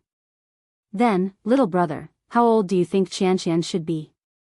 Mama Lu asked Lu Qianqian's youngest uncle in return. What you're doing is ruining Lu Holdings. Qianqian is just a silly little girl. I'm afraid she doesn't even know what the financial statements are. Regardless of whether you support or oppose it, Qianqian is your big brother's only successor. Even if it's not now, it will be handed over to her in the future. So, instead of doing this, it's better to nurture her earlier. With your support, your big brother will be at ease. Asking these brothers to support a little girl? Who would be willing? Still, Mama Lu did not have any hopes for these people. He was just looking for an excuse to calm them down. Sigh, Lu Corporation's many years of foundation is finally going to be destroyed in the hands of a mere woman. Lu Qianqian could not stand it any longer at that, and so walked out of the corridor to Mama Lu's side. My father is not in the grave yet, and the company is operating normally. I don't know what the uncles here are planning to talk about the company when we are in pain. If you force him, then force him. Why do you have to make it sound so dignified? That's why I, Lu Qianqian, didn't see any of you in the morning hall on the day my father passed away. Why did I see all of you today? So you're here to seize power. If you have the ability, kill us mother and daughter. Otherwise, my father's shares will never fall into your hands. You don't know how to appreciate favors. Having been exposed, the few of them blushed and could only scold Mama Lu angrily before leaving in a huff. Mama Lu had certainly thought about giving up the management rights, but she could not bear to see the faces of her uncles. They're back, and they're thinking of ways to make you give up on inheriting the chairman's position. Mommy, I've been very clear about my responsibilities ever since the matter with Duan Xiao and ended. That's why I'm not afraid of anything as long as we protect Dad's business together. Mama Lu reached out to caress Lu Qianqian's cheek and smiled in relief. I didn't dote on you for nothing. My daughter has finally grown up. Lin Mu and walked into the living room and saw mother and daughter hugging each other. He said nothing, because it was unnecessary to say anything at that moment. It was only when it was time for dinner that Lin Mu and said to them, actually, Auntie, there's something you need to do right now despite your grief. Tell me. You and your daughter are weak in the company now, and certainly not a match for those uncles. That's why I suggest you seek protection. There must be subordinates loyal to your father and the company, as well as directors who dote on Qianqian. You must hold on to that rope so that Qianqian would have the confidence to speak at the board meeting. Don't wait for the company to fall into chaos before making plans. It'll be too late. Mama Lu nodded at that. You're right. Old Lu's life's work is not something I can throw away before he's buried. Lin Mu and leaned against Lu Qianqian. You can also go to the Crown Prince. As the person in charge of Lu Holdings in the future, see if he has any ideas. You should know that even if the shares of you and your mother end up in the hands of the Crown Prince, it would be better than giving it to your uncles. Lu Qianqian nodded. Lin Mu and was right. After Dad's matter is settled, I'll go to Zhongding to take a look. Mama Lu looked at Lin Mu and sincerely thought that he was a good child. Still, she felt sad when she remembered how the Lin family despised her Qianqian. Still, the matters of the young should be left to their own devices. They were good friends now, but who could predict what they would be in the future? You won't be held up by school, will you? In the end, Mama Lu was concerned about Lin Mu and studies. After all, it was not easy for him to return to the police academy, and he should not be reprimanded by the academy over this matter. It won't be. I'll go back to school after Uncle, eat more. Lu Qianqian could not help putting food in Lin Mu An's bowl at that. You didn't feed me for nothing. You're so reliable in times of need. Still, how long could such simple happiness last? Everyone knew that Papa Lu had died so suddenly that he did not even have time to leave a word. That was precisely why Mama Lu was unquestionably the first heir to Papa Lu's assets, while Lu Qianqian was the second. However, the Lu brothers had suggested that they manage Lu Holdings so that mother and daughter could live comfortably, but the mother and daughter did not agree to it. How could a 19-year-old girl be the head of an entire company? What would Lu Holdings and its partners think if word got out? That was why the youngest uncle of the Lu family came up with an idea. Who said that Papa Lu did not have a will? It was for the sake of his niece's healthy growth. Why would a girl get involved in the business world?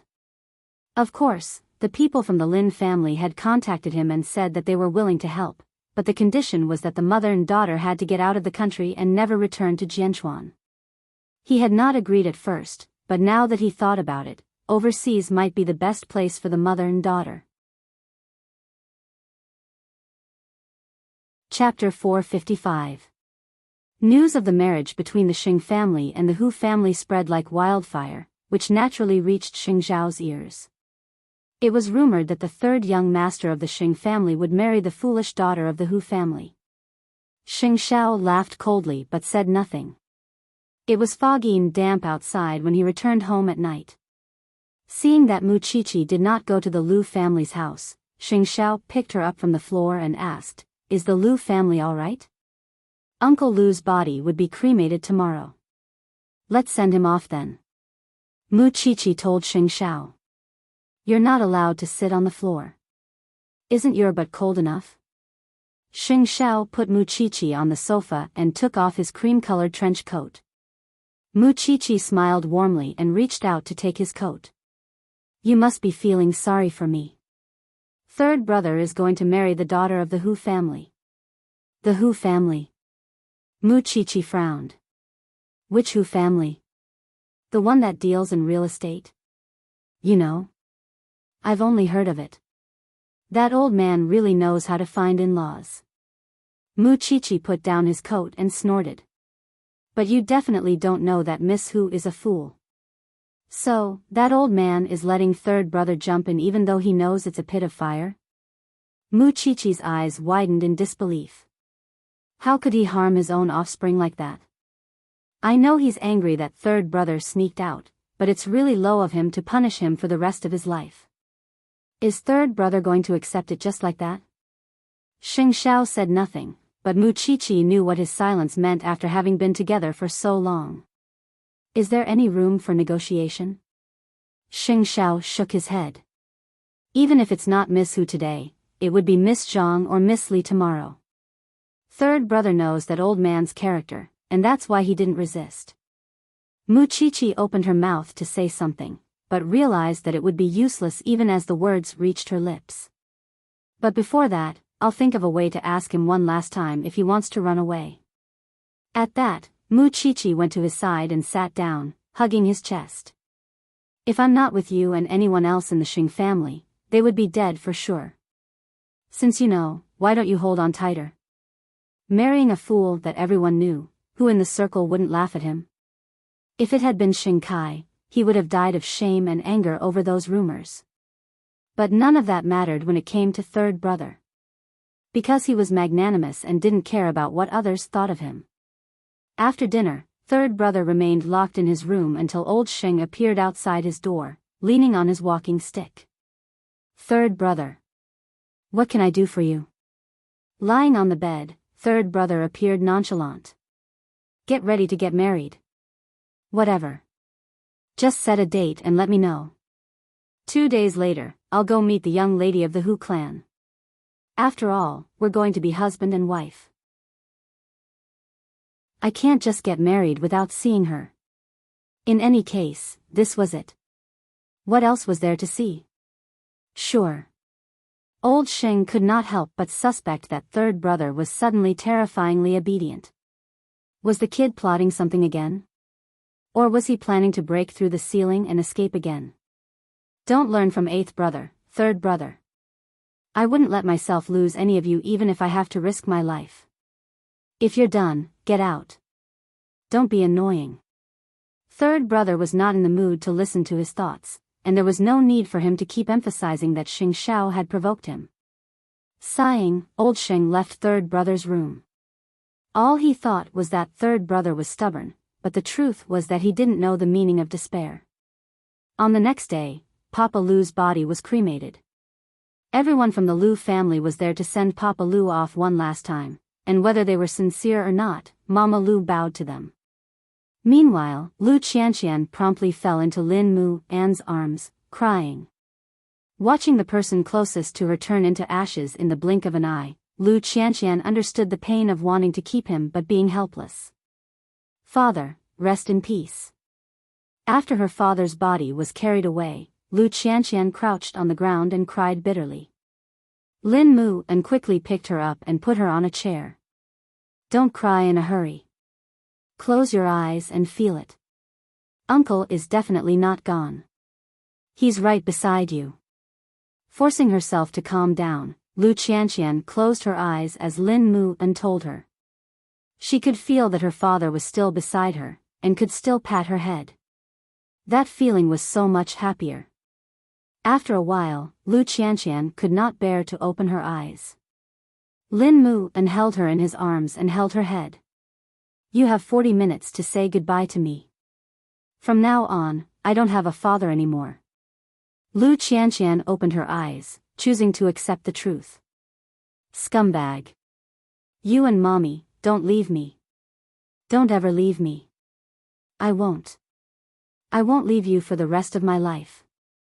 Meanwhile, Mama Lu was accompanied by other family members. Still, when the Lu family saw Lu Qianqian and Lin Mu An hugging each other, they assumed that they were a couple. It's embarrassing enough that there's that Duan guy, and now they're hugging each other even though father has just died. You don't know how much the Lin family hates the Lu family for abducting their grandson. Lin Mu An covered Lu Qianqian's ears when he heard those words. In that very moment, she was immersed in the pain of losing her father, and was completely unaware of what the others around her were saying. Mama Lu heard them and went to them, saying, "Mu-en, take Qianqian outside for a breather." "I'll wait here." "I'm fine, Auntie." He could bear many things with Lu Qianqian. So what if he was talked about? Gossip was a fearful thing, but no one could hurt you if you did not mind it. Meanwhile, the youngest uncle of the Lu family smirked coldly as he watched from a corner. He had agreed to the Lin family's conditions. Lin Mu-en could still keep Lu Qianqian company. Well, in a few days, when the lawyer announced the distribution of the inheritance, Lin Mu-en would know how useless he was. He would not be able to help Lu Qianqian at all. It took a long time for the body to be cremated, but it felt like a trance. In the end, Mama Lu hugged the small urn of ashes as if hugging her husband. Soon, the group headed to the cemetery. When the time came, Xing Xiao and Mu Qiqi would be there to see Papa Lu off. The outside world was waiting to see the Lu family make a fool of themselves. Now that they were a widow and an orphan, there was no telling how many people would have designs on them. Chapter 456. When Papa Lu was buried, both Xing Xiao and Mu Qiqi dressed in black to offer their condolences. Lu Qianqian and Mama Lu's eyes were swollen from crying. Even so, they had to accept the fact that their father and husband were gone. Mama Lu held the tombstone and wept bitterly, while Lu Qianqian knelt in front of it. The person closest to him was gone just like that. "Qianqian, get up." Beside her, Lin Mu-en tried to help her up, but Lu Qianqian was hugging Papa Lu's tombstone, refusing to let go no matter what. "Qianqian, thank you, everyone, for coming to send my late husband off on his last journey. Qianqian and I will always remember this." Mama Lu returned to her senses and turned to bow to her family. On the other hand, youngest Uncle Lu walked up to Mama Lu and told her, "Sister-in-law, you should have made up your mind earlier if you really want Big Brother's good. We're still in front of my father's grave. Don't you know how to restrain yourself?" Lu Qianqian turned her head and glared at him with tears in her eyes. The Lu family's youngest uncle smiled and said to the other brothers, "Let's leave first. Let the mother and daughter stay here and cry their hearts out." In any case, the real show was in 2 days. What was the rush now? Xing Xiao stood in the wind, holding Mu Qiqi. His gaze swept across the Lu family, but he said nothing. Mu Qiqi saw that his gaze was a little strange, so she tugged at his clothes. "Why are you staring at that group of people?" "I'll tell you later." Mu Qiqi was puzzled, but she did not ask.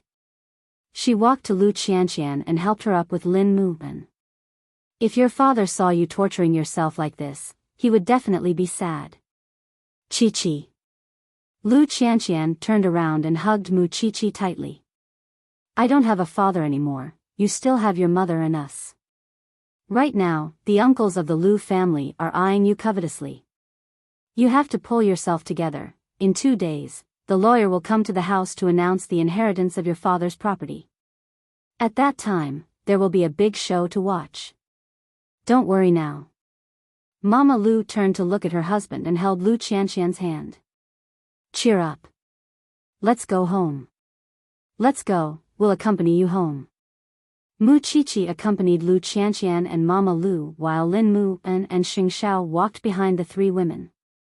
Lin Mu-en could not understand his expression, and simply felt that the man had become even more unfathomable after not seeing him for a long time. "Crown Prince, I'm no longer a member of Huang Yao. You can call me something else." Sheng Zhao's gaze was sharp, and the side of his face was as sharp as a knife. "Chief Sheng, Qianqian and her mother need protection. But I know that you're the only one who can do that in Jianchuan. I'm useless and can't protect them. Instead, I've brought them danger and trouble. That's why I'm begging you to help. As long as you help, I'll do anything to repay your kindness." "Even murder and arson?"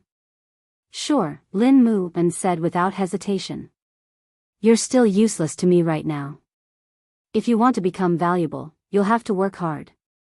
Bowing down to Lu Qianqian was his greatest value.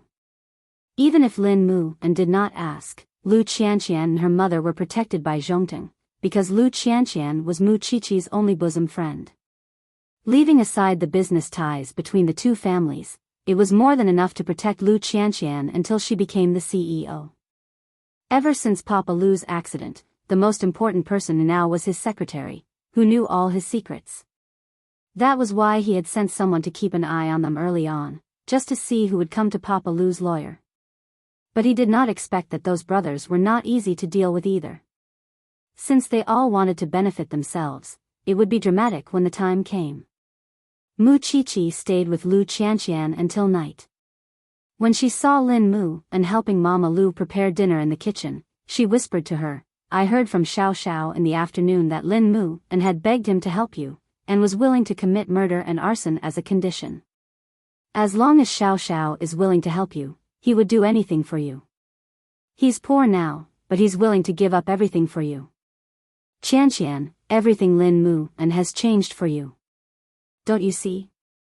Lu Qianqian watched Lin Mu and bustling about in the kitchen after hearing that, and could not help calling him a fool.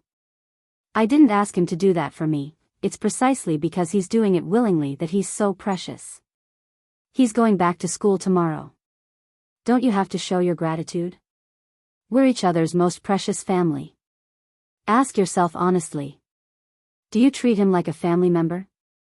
Mu Qiqi reached out to grab Lu Qianqian's hand and pressed it over her heart. "Everyone can see it. Only you two still treat each other like brothers." Lu Qianqian said nothing, but looked seriously at Lin Mu, who was wearing an apron. "Did you hear me? I'm going home too. Xiao Xiao said that there's a surprise in the afternoon, and I'm waiting to go home and open a big present." Lu Qianqian nodded, intending to have her stay for dinner. But Mu Qiqi insisted on going home, because Su Che's car was already parked outside the Lu's house for some time. Lu Qianqian did not try to persuade her to stay, and quietly had dinner with Mama Lu and Lin Mu. Although Papa Lu was not in the house, Mama Lu still prepared cutlery for her husband. "I'm going back to the police academy tomorrow morning, and I won't be able to keep up with your news in school. I don't have any extravagant requests, but I just hope that you can tell me first if you have any difficulties or anything, and treat me as a real family." At Lin Mu An's words, Mama Lu grabbed his hand and said, "You're half a son to me, and will never abandon you." "Thank you, Mom." "What are you calling me?" Lu Qianqian promptly clenched her fist. "Why can't I call her Mom when her mother treats me as her son? You miser. She's my mother. Go talk to your mother." Lu Qianqian was annoyed. "Stop fooling around, you two. Hurry up and eat. It won't taste good when it's cold." The two glared at each other and pinched each other's cheeks, with Mama Lu laughing happily in a corner, thinking that it was much livelier with a boy around. Late at night, Lu Qianqian went downstairs to the guest room to thank Lin Mu, but she quickly turned when she saw him coming out of the bathroom with a towel wrapped around his body. That chilly actually had her moments of embarrassment, which was why he deliberately said, "I'm already dressed." Lu Qianqian turned, but Lin Mu stepped on the towel that had slipped off, and Lu Qianqian saw his bare buttocks. Chapter 457. "Well, little Pepper, you misunderstood. Lu Qianqian did not wait for him to explain and simply walked out of the guest room, while Lin Mu quickly put on his clothes and explained without even tidying his hair. "I didn't mean it just now. I was just teasing you. Moreover, I'm the one at a disadvantage. Why are you angry?" "I'm angry. You're a man, but why is your butt perkier than a woman's? You don't understand. There's no perkier butt if you don't squat." Naturally, they sat down on the sofa in the living room and took out some wine, each of them having a glass, just like when they celebrated Qianqian's birthday at the hotel. "Lin Mu, study hard and improve every day when you go back to school tomorrow." Lin Mu put down his glass and held Lu Qianqian's hand with a serious look on his face. Promise me that you'll rely on me no matter what happens, okay? Although I'm not like the crown prince who can pluck the moon from the sky for Shao Qi, I'll do my best to fulfill all your wishes. You're so poor. Lu Qianqian laughed and hugged Lin Muan. Don't run away from school like you did this time. I hope that you'll be safe and happy in school. Don't drink anymore, silly. Lin Muan was going back to school tomorrow and could not reek of alcohol, which was why he watched as Lu Qianqian got himself drunk. Mama Lu took a deep breath as she watched them from upstairs. She really liked Muan and was willing to love him like a son. As long as he could keep giving everything to Qianqian like this. Meanwhile, in another courtyard. When Mu Qiqi got home, she kept pestering Xing Xiao to tell her what he saw at the funeral. Xing Xiao told Mu Qiqi even as he took off his clothes. Those uncles of the Lu family all went to Lu Qianqian's father's lawyer. It's clear that Lu Qianqian's father left in a hurry and left nothing behind, and all his assets are being distributed by the lawyer according to the law.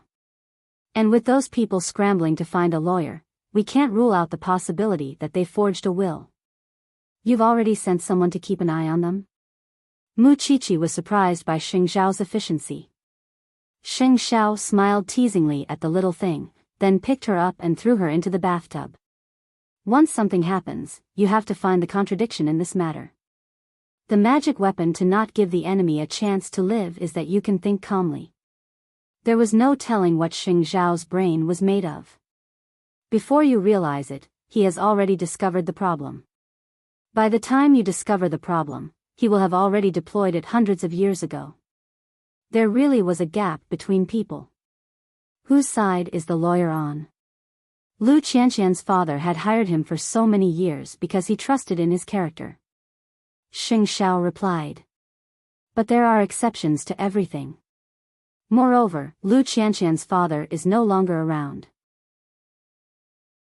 If the lawyer helped forge the will, it would be a good show. Mu Qiqi looked at Xing Xiao, knowing that the evil water in his heart was beginning to overflow again. So, she hooked her arms around his neck and rubbed herself against him coquettishly. I know you're putting so much effort into the Lu family's matter because you care about me. Why else would the great CEO of Zhongting spend so much time poking his nose into other people's business? Amidst the thick mist, Xing Xiao lifted Mu Qiqi's chin and told her seriously, if not for you, I wouldn't care about anyone else's life. The next day, Lin Muan left the Lu family at 8 in the morning. Lu Qianqian was still sleeping soundly when he left, perhaps because of the alcohol. Lin Muan shook his head helplessly and covered her with a blanket from the room. Then, he turned and left reluctantly, although he was not confident that Lu Qianqian would be the first to tell him the next time something happened to her. Mama Lu made breakfast for Lin Muan and saw him out of the house. Still, when she saw Lin Muan's figure leaving, she was about to turn back home when she suddenly heard someone honking a car horn from the other side of the house. Mama Lu glanced at the person inside the car and realized that she did not recognize him. That was when old Lin stepped out of the white car and came to Mama Lu. I'm Lin Muan's grandfather. Mama Lu's confidence faltered. She knew that the Lin family did not like the Lu family, and yet she kept Lin Muan busy for the Lu family. Greetings. What are you, mind if I sit in the garden? Clearly, Grandpa Lin had seen Lin Muan leave before appearing in front of Mama Lu. He had calculated the time. Mama Lu could not refuse, so she invited old Lin to her courtyard. What would you like to drink? There's no need. I'll leave after a few words. I know that the uncles of the Lu family are eyeing you and your daughter covetously, trying to snatch your shares and inheritance rights. I can help you stabilize your position in Lu Holdings, but... Mama Lu guessed that the old man must have a condition for bringing that up. But your daughter must completely cut off all contact with my grandson. He is the only grandson of the Lin family, and now, instead of being a young master, he has become a cop and learned how to fight. As a grandfather, I can't stand it. If I help you stabilize Lu Holdings and you help me get my grandson back to the Lin family, would you agree to this deal? Mama Lu was already prepared for old Lin to say something like that, but, old mister, I thank you for your intention to help me and my daughter, but I don't think we need it. I don't quite understand. I just want my grandson back, and the Liu family would get what they want. Why can't you agree to such a simple deal? Old Lin questioned Mama Liu. Or is it that the Liu family is still trying to use the marriage with the Lin family? I just don't want to go against my daughter's wishes and do anything she doesn't want to do. Mama Liu answered Old Master Lin sincerely, you can help me or make things difficult for me, but I won't make a decision for my daughter because she's also an independent person. This is the dignity I'm giving her. You should know that by rejecting me today, you might be rejecting your only chance to win. Old Lin did not say much to Mama Liu and rose from his chair. The Lin family will never marry a second-hand good into our family. The Lin family is pure and clean, and we don't want any stain. Mama Liu was a little angry when she heard that. After all, everyone was protective of their children. It seems that Elder Lin is not as open-minded as the young Mu-en. It's easy for one to develop the habit of being the best in the world at his age. I only hope that Elder Lin will not have any regrets in this life. Please leave. Chapter 458. Xing Shao had said that he would think of a way to find out if third brother was running away from the marriage, and if he did, he would get his parents out of the Xing family as well. However, third brother promptly refused. You've set a precedent for leaving the Xing family. The old man hates the betrayal of the Xing family, and while I could hide from him, my parents might not want to change their lifestyle. That's why I'm not taking the risk. There's nothing wrong with marrying a fool, and life might become easier from now on. Third brother. Mu Chichi called out to third brother over the phone. It's a matter of a lifetime. Think about it carefully. Actually, think about it. Isn't Miss Hu innocent as well? She's jumping into a pit as big as the Xing family. Forget it. Xing Shao simply said. I've worried about you for nothing. Third brother laughed calmly over the phone. The people outside can laugh at me for marrying a fool, but the two of you would never bully my little wife. Is yours as little as mine? Xing Shao retorted. Mu Chichi promptly punched Xing Shao's chest. Couldn't this man say something nice about her? Either way, third brother refused to run away from the marriage. Although Mu Chichi found it a pity, everyone had their own choices. Maybe things aren't as bad as we think. After all, Miss Hu isn't born a fool, and she might be cured later on. Mu Chichi still held on to her beautiful wishes. That was what Xing Shao found most rare about Mu Chichi. Even after seeing every ugliness in the world, she still maintained the purity in her heart. There was no telling if her optimism came from Shenjianchuan. Still, one had to admit that the heavens favored optimistic people. 2 days later, old Xing arranged for third brother to meet with Miss Hu. Due to Hu Ran's uniqueness, maids were required to accompany her whenever she left the house. But it was different this time. The Hu family wanted to see if third brother could accept and take care of Hu Ran, and hence had the maids escort Hu Ran to the door later. Afraid that third brother would run away, the old man was not at ease leaving him alone. That was why he had the butler accompany him and bring Miss Hu to the Xing family as a guest. That way, the Xing family could get to know her as soon as possible. Third brother had no objections, and got the butler to drive the car, and the two of them arrived at the entrance of the Hu family's house. A moment later, the people of the Hu clan walked out from the iron gate. The servant led the innocent-looking Hu Ran to the window and greeted third brother respectfully. Third young master, please take care of our young mistress. She doesn't have any taboos, and she would express herself if she doesn't like it. After all, no matter how weak he was, he still had the intelligence of an 11-year-old, not a few years old. Third brother nodded and got out of the car himself, escorting his future wife to the car. Actually, Hu Ran was very delicate. Her small face was very exquisite. Although her brain wasn't good, the Hu family had taken good care of her. There wasn't much problem with her dressing.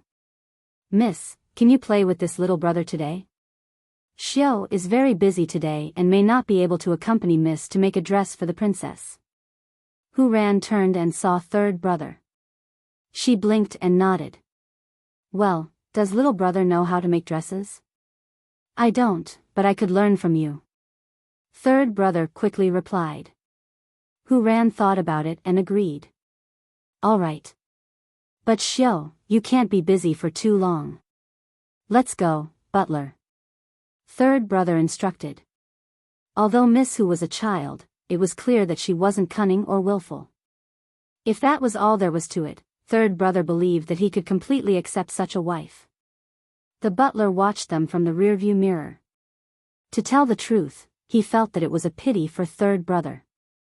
Over the last 2 days, news of the marriage alliance between the Xing family and the Hu family had spread like wildfire. Everyone was mocking third brother for having to wait upon a foolish young mistress. He should have had a beautiful life, but because he displeased the old man, his entire life was thrown away. Young master, why don't you apologize to old master when you go home? This marriage is really, shoo, third brother said flatly. Let's talk in private. Miss Hu didn't do anything wrong. The butler sighed and nodded. Are you talking about me, little brother? Hu Ran looked at third brother and asked innocently. Right now, she was holding her favorite toy in her hand. What materials do you need to make a dress? I don't know either. Why don't you tell me and let's go buy it first? Third brother diverted Hu Ran's attention. He only wanted to treat Hu Ran as a patient, not a fool. That was why he did not want to talk to Hu Ran like an adult. He wanted to treat her as an equal. Otherwise, he would feel even worse if they built an unequal relationship right from the start. All right, I'll bring you there. Hu Ran's attention was indeed diverted. What other games do you like to play aside from making clothes for princesses, Xiao Ran? Comics. Hu Ran quickly raised her hand and answered. And crafts. Just as expected, those were things that little girls liked. Third brother nodded and told the butler, go and look for those places. Then, buy some beautiful comics and some finished products. Sigh. The butler sighed. Got it. Forget it. I'll pick them myself when we get there. Hu Ran's attention was not on third brother at all, and she deliberately pretended not to be paying attention to their conversation. Even so, Hu Ran was quite satisfied with third brother's impression of him. At the very least, he was not aloof or arrogant, and did not humiliate her on sight. That was rare enough. Still, third brother might have been putting on an act since it was their first meeting. That was why she would have to put on a good show when they reached the Xing family to test the man's true nature, and whether he was good or bad.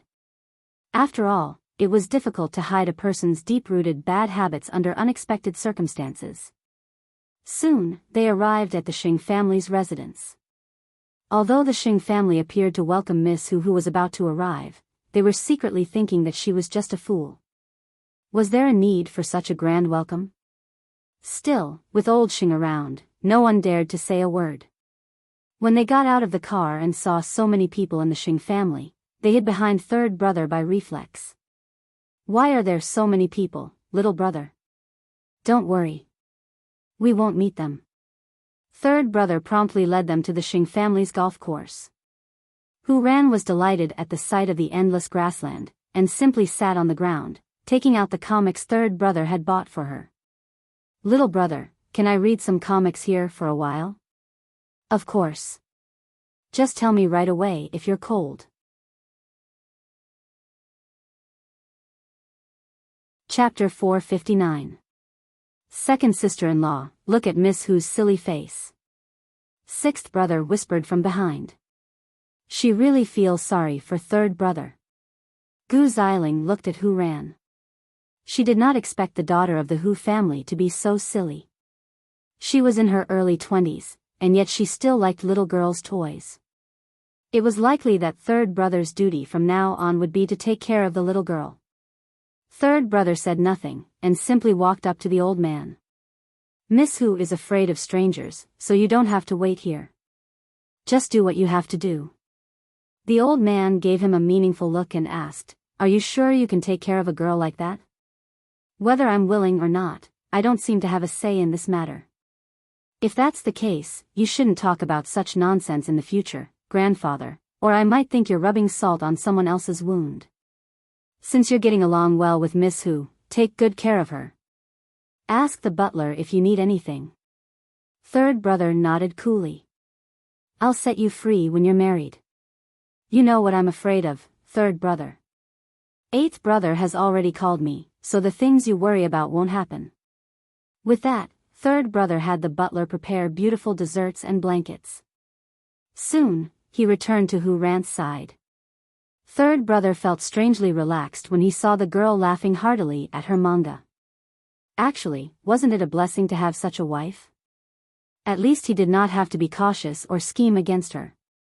Although it was a little troublesome to take care of her, he did not feel tired. "Why are you laughing, little brother?" "Well, tell me, Xiao Ran. Am I more handsome, or the little brother in the manga?" Third brother asked Hu Ran leisurely. "You."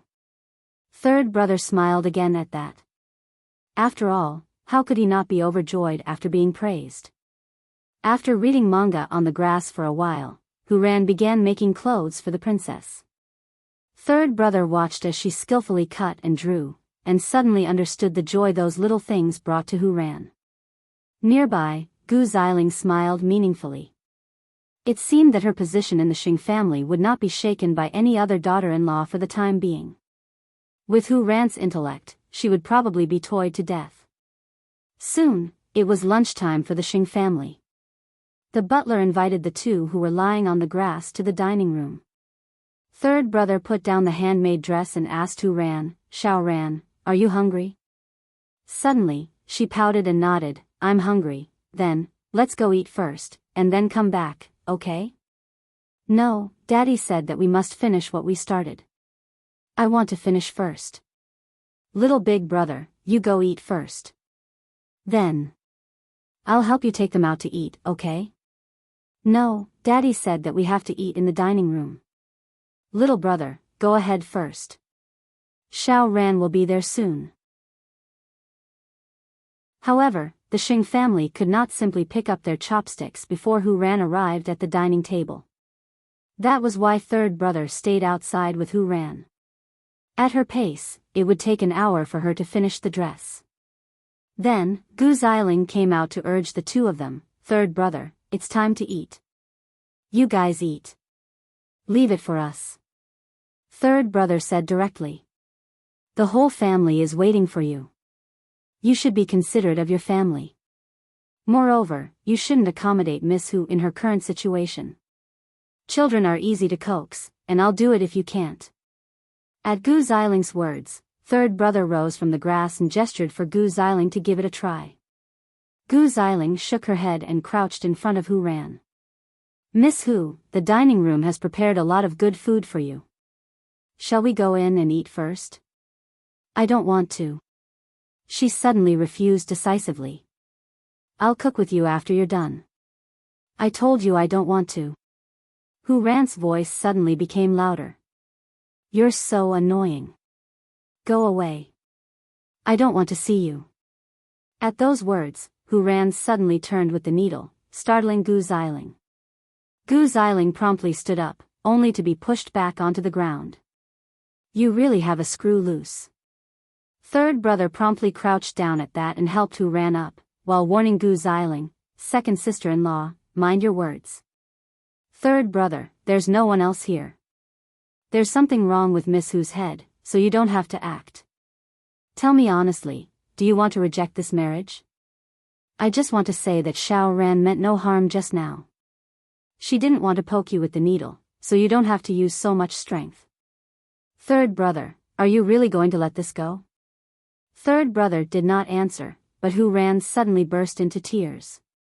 Her cries startled everyone in the Xing family, especially Grandpa Xing. At that, Gu Xiling quickly told third brother, "Don't talk nonsense to grandfather." "What happened?" The old man promptly asked third brother. "Did you bully Miss Hu?" "It's not little brother. That woman pushed me." Hu Ran yelled at the old man, pointing at Gu Xiling. It's not that, grandfather. Miss Hu tried to poke me with the needle just now, but I only came to ask them to eat. I meant no harm, and it was a natural reaction. I didn't do it on purpose. I just hoped that second sister-in-law would speak with propriety in the future and not do anything that would tarnish your status. With those words, third brother helped Hu Ran up and said softly, "Come inside with little brother and wash your face, all right? You'll look like a clown if you keep crying." Okay. Hu Ran nodded. It was only after the two had left that the old man told Gu Xiling, "Miss Hu is certainly lacking in the head, but you shouldn't have been so obvious. Wouldn't the Xing family be shamed if she told mom and dad about it?" "Grandfather, I really didn't do it on purpose. Be careful next time." "Why would I hold a grudge against a retard?" Gu Xiling said, forcing herself to swallow the word retard. The old man turned to glare at her, instructing her carefully, "When Miss Hu marries into the Xing family, you have to set a good example as second sister-in-law and take good care of her." "Yes, grandfather." In truth, Gu Xiling was implying that she should take care of a retard. Maybe in her next life. Back in the room, third brother was helping Hu Ran wipe her face, while Hu Ran asked him curiously, "Little brother, that big sister is so fierce. Does she bully you often?" "So, Xiao Ran, are you trying to avenge brother?"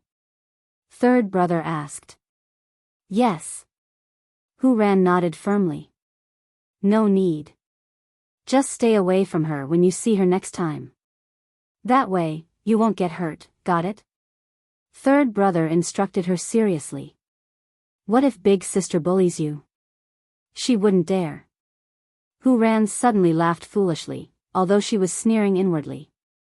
Gu Xiling was clearly no pushover, but it was fortunate that her future husband did not seem to like second sister-in-law. Chapter 460. For Xiao Ran's safety, don't bother that big sister when we get out, all right? "But, what if she does?" Hu Ran asked innocently. "Then tell me. I'll protect you." Hu Ran clapped and cheered at his words. "You're a good man, big brother." It was not that he wanted to be a good man, but he had no other choice. "Well, how about Xiao Ran marry big brother and be his wife?" "Wife, does that mean wife, Mom?" Third brother put down the towel and put his hands on either side of Hu Ran's body. "Actually, there's nothing good about marrying me. I don't have much say in this family, and you might be bullied by second sister-in-law in a place where I can't see.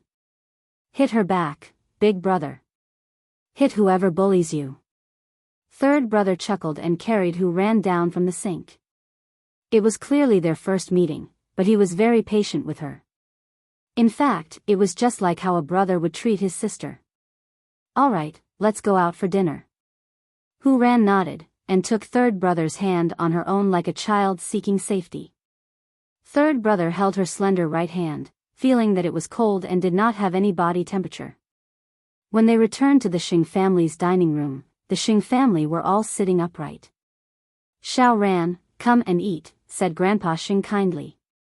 Hu Ran looked at Gu Xiling warily, and threw a childish tantrum, pointing at Gu Xiling and telling everyone, "She pushed me just now.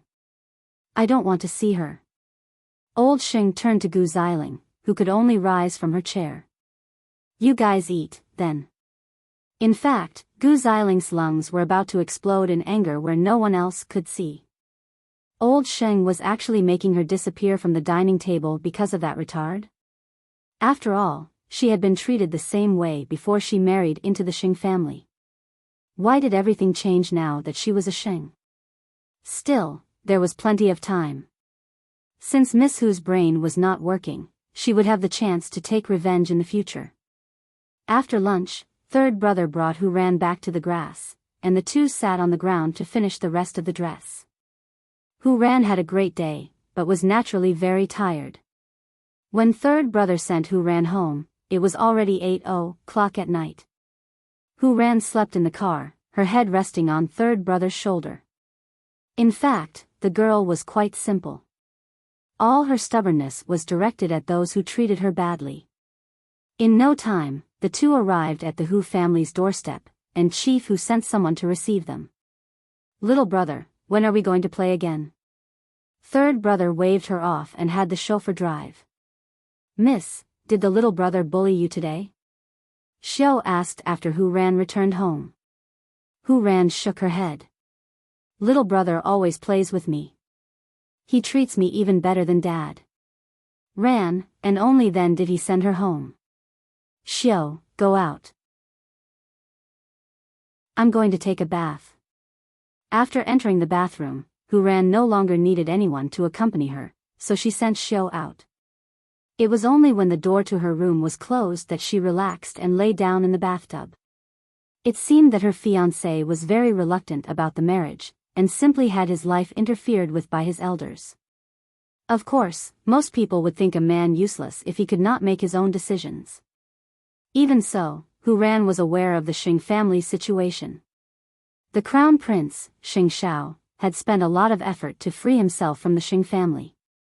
That was why the common folk could only resign themselves to fate. Moreover, the third young master of the Xing family did not speak ill of her even if he was reluctant. Even when no one was around, he did not humiliate her, and was considered a gentleman. That was why she was a little less worried about the marriage. At the very least, she had to escape from the dragon's pool to stay alive. She was wary of the second sister-in-law of the Xing family and her vicious stepmother, but she was not afraid of a rich young lady like Gu Xiling. Was there anything more chilling than a stepmother trying to kill you over and over again? I can only say, third young master, please take care of me in the future. The fact that Hu Ran was determined to play dumb proved how cruel she was to herself. Still, the advantage of that was that she stopped her father from obeying her stepmother in everything. As long as her stepmother wanted something, Hu Ran would cry and throw a tantrum, and her father would be afraid. Soon, third brother returned to the Xing residence, and was greeted by Gu Xiling, who had a sour look on her face. "I'm afraid the Xing family would only get more lively in the future. They would marry a fool and build a children's playground." Third brother was very tired and did not intend to talk to Gu Xiling. However, Gu Xiling blocked his way. "Third brother, I really didn't know that you have such tender feelings for the fairer sex. You're a dignified daughter of a wealthy family. Why are you humiliating someone who's been injured?" Gu Xiling hugged herself and answered third brother, "Because I hate being around retarded people." "Then you should go to grandfather." With that, third brother walked past Gu Xiling and returned to his room. However, Mu Qiqi's phone call came just as he lay down on his bed. "How is it, third brother? Did you see Miss Hu today?" "Yes. It's not that bad, but it's not that good either." Third brother replied. "I've never tried it before, and there might be a lot of things to worry about living with someone like that. Is it because Miss Hu is being stubborn? The family who chose her, and then called her retarded and insulted her with all their words." Mu Qiqi really did not understand. Was the old man in charge of fishing? Was he going to ignore the fish when they came ashore? Do you regret it now? Third brother thought about Hu Ran's face. It was not that bad, but she would definitely be humiliated by the Xing family when she married into the Xing family. "I feel guilty. Let's just take it one step at a time. Actually, third brother, I have a feeling that Miss Hu's head would recover." Third brother laughed at that. Whatever. He would take good care of Hu Ran when she was here, and live his own life when she was not. With that thought, he felt much more at ease. When Xing Kai returned home that night, he found his wife in his room and asked her, "Did you see Miss Hu?" "I did. She's really scary. I wonder why grandfather is torturing third brother. Are you sure she's retarded?"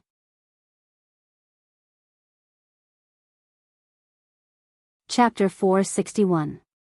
Since he was going to marry third brother, he would have to thoroughly investigate all 18 generations of the Hu family's ancestors. Miss Hu's accident happened 2 years ago. Before that, she was just a little frail, but she was exceptionally intelligent, excelling in her studies and graduating with a degree in journalism, winning many awards. A girl like her would definitely match third brother's status if she was sane. As for Hu Rant's stepmother, she had married into the Hu family 4 years ago. She was a singer who had been in the entertainment industry for years, and finally married a real estate tycoon. That was her wish, and she would have someone to rely on for the rest of her life. Hu Rant's stepmother was in her 30s, and logically speaking, marrying into a rich family at that age would mean giving birth to a child and ensuring her own status. However, Hu Rant's stepmother had not done anything over the last 4 years. The secrets of the rich and powerful seemed very mysterious, but in fact, to get to the bottom of it, it was nothing more than desire. As for third brother's fiancée, Xing Xiao read through the information about the Hu family, and then, destroyed it. The announcement of the Lu family's inheritance was tomorrow. That night, Mama Lu could not sleep well as she lay in bed. In the end, she went to Lu Qianqian's room. "Daughter, are you asleep?" Lu Qianqian was sitting on her bed with her phone. When she saw her mother at the door, she patted the spot beside her. "Come here." "Are you talking to Moon?" "Yes. He wants me to tell him about the results of the inheritance tomorrow." Lu Qianqian replied. Mama Lu sat on her daughter's little bed and leaned against her. "Tell me the truth. Do you like Moon?" "Mom." Lu Qianqian felt awkward at once. "Why are you asking me that all of a sudden? Mom used to object to your puppy love, especially when you liked Duan Xiao, and although we are family friends with the Duan family, I'm really worried about his character. But since you've fallen for him wholeheartedly, I had no choice but to watch you get hurt. From then on, I swore to myself that I would never allow a man to hurt you again, especially when you are only 20 years old. But, Moon, that child. I really have nothing to say. He's not much older than you, but when your father passed away, he was able to shoulder everything. He thought of everything for us. If it wasn't for him, I don't know how bad the funeral would have been. From this, it can be seen that this child is a reliable man. Indeed, the people from the Lin family came to me and asked me to sever the relationship between the two of you. But I know my daughter. Moon is a good child. I don't want you to say goodbye to each other without even trying. Besides, I don't think that returning to the Lin family is the best choice for Moon. He won't be happy. So, if you really like each other, I can help you." Hearing her mother's words, Lu Qianqian hugged her mother warmly. "I will also try my best to protect Mommy and Lin Moon. So, can you tell me that you really like him?" Lu Qianqian could not answer. Recalling every bit of time she spent with Lin Mu, and over the last few days, she felt that many things had gone beyond the boundaries of friendship. Even so, she was still careful, afraid that Lin Mu would despise her. "Actually, I'm telling you, I'm very strong." She put Lin Mu's suggestion into practice and fought for the support of the board of directors. If Qianqian could not shoulder the heavy responsibility now, she would assume the position of chairman, because that was the only way she could better protect her daughter. "Actually, I really like Lin Moon," Lu Qianqian said, leaning into her mother's arms. "But Mommy, I'm really scared. I know that it would be very difficult for me to be with Lin Moon, and I'm afraid that I would bring disaster to him." Mama Lu reached out to stroke her daughter's hair at that. "You have to be brave. Look at Moon, isn't he holding on despite everything? As long as there is life, as long as you think it's worth it, what's the harm in fighting for it with all your might? Mommy, can we really be happy? Let's try." As a matter of fact, Lin Moon had a hard time in the academy that night. He tossed and turned in bed, unable to sleep. Suddenly, he received a message from Lu Qianqian. "Are you asleep?" "Can't sleep. My mind is a little messed up." Lu Qianqian thought about it as she stared at the screen, and her mother's advice suddenly popped into her mind. "What are you thinking about?" Lin Moon rested his head on one hand and thought for a moment before answering, "Thinking about you." Then, he felt very uneasy. His heart was thumping wildly. Unexpectedly, Lu Qianqian replied after a while. Me too. When he saw those 3 words, Lin Mu's mind went blank. He suddenly sat up in bed, as if he couldn't believe what he had just heard. So he sent another message. What I just said was, I miss you. What I replied was that I miss you too. Little Pepper, you, go to sleep, Mu-en. There are some things I don't want to say so casually. Are you free tomorrow? Let's meet. Come to the police academy at noon tomorrow. The inheritance is in the afternoon, right? Yes. In fact, Lin Mu'en wanted to tell Lu Qianqian personally, and not so casually. The 2 young people cherished each other so much, and yet were so careful. In the past, they had been able to hide their feelings for each other and remain friends. But, after Father Lu's death, their relationship was greatly impacted. Especially Lu Qianqian. She could not keep up the pretense that she did not like Lin Mu, and when she thought that the man she loved might suddenly disappear. And what about Lin Mu? He didn't even want to be a young master. He didn't even want his family. He wanted to be a police officer and attend the police academy. What was he doing it for? Wasn't it to protect Lu Qianqian? Over the last few days, when he saw how fragile Lu Qianqian was, he wished that he was the one going through it all. Even if he did not say it now, he might not be able to hide it for long. Tomorrow? Lin Mu'en closed his eyes, holding his phone. There was no telling if the little Pepper would back down at the last minute. In fact, he had already made up his mind that as long as Lu Qianqian did not give up, he would risk his life to protect their relationship. He was confident that he could stay by Lu Qianqian's side through every obstacle in this world. Old Lin would never know or understand that he was trying so hard to stop them, but he was actually trying to bring the hearts of the 2 young people closer. Chapter 462. Late at night, Xing Xiao was still in his study. Mu Qiqi came out of the shower and did not see anyone, so she wrapped herself in a bathrobe and went to the study. Seeing that Xing Xiao was still on the phone, she quietly hugged him from behind and rubbed herself against his back with her sweet scent. Xing Xiao caught her moving little hand with one hand while holding the phone steady.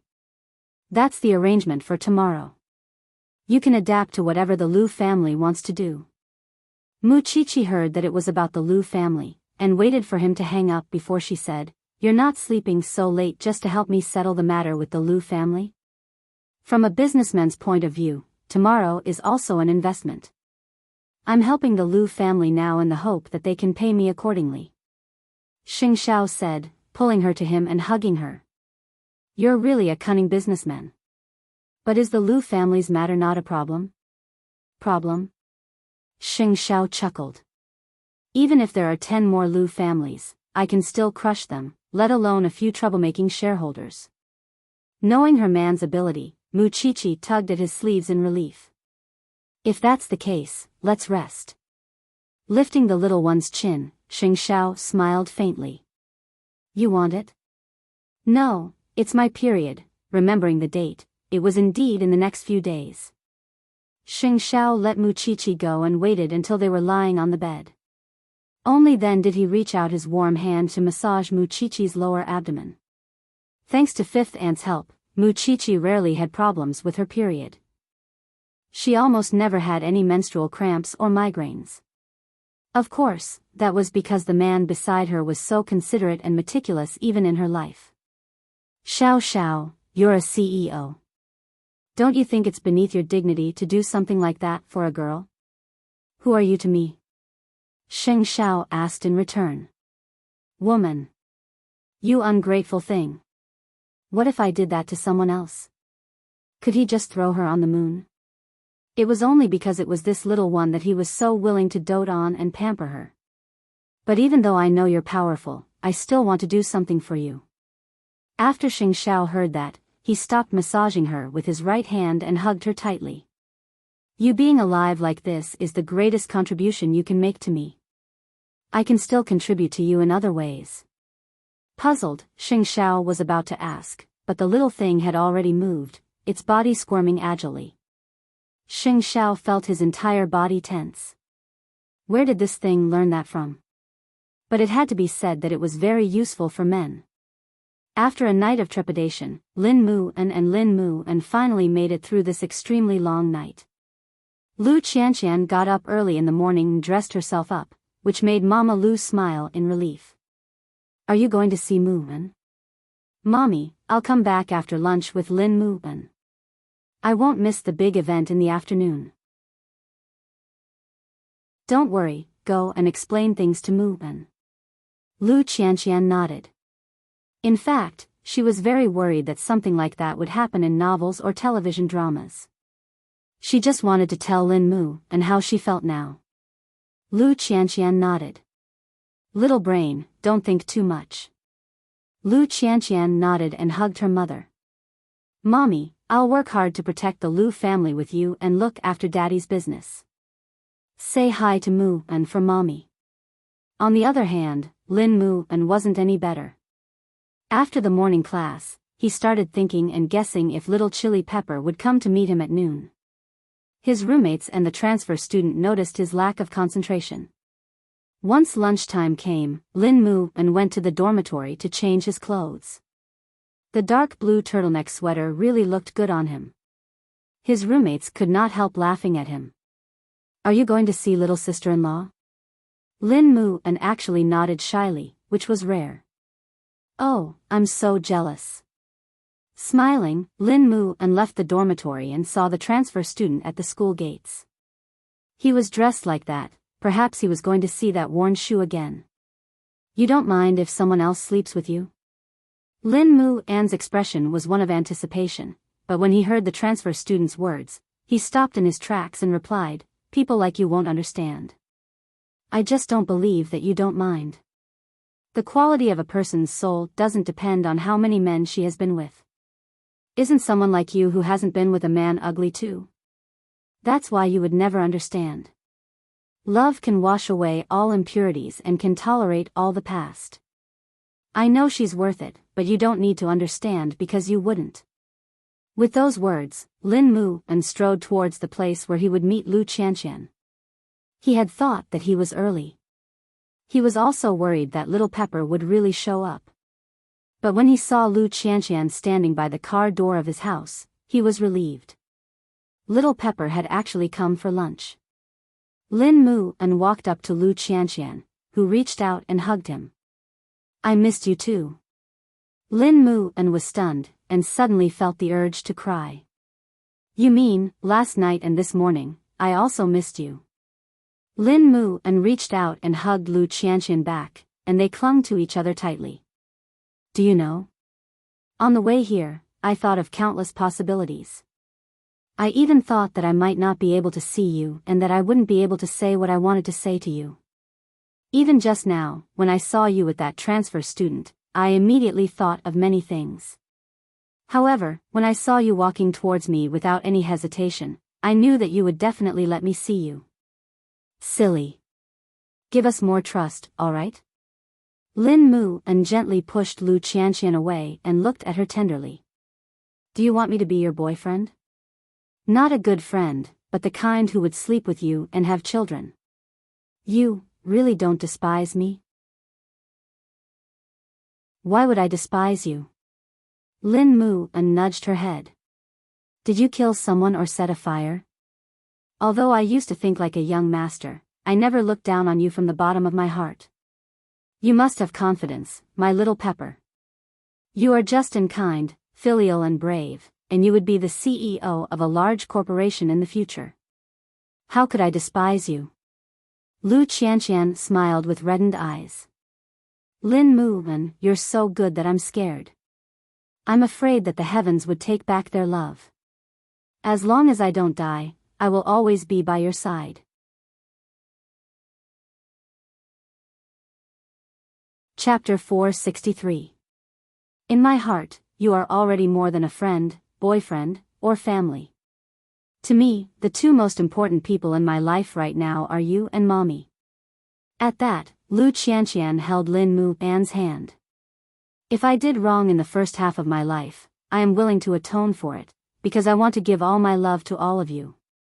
Lin Mu An, I don't just like you, I do love you. Lin Mu An's eyes reddened at that. My little pepper has finally matured. I love you too, to the point where I could ignore everything.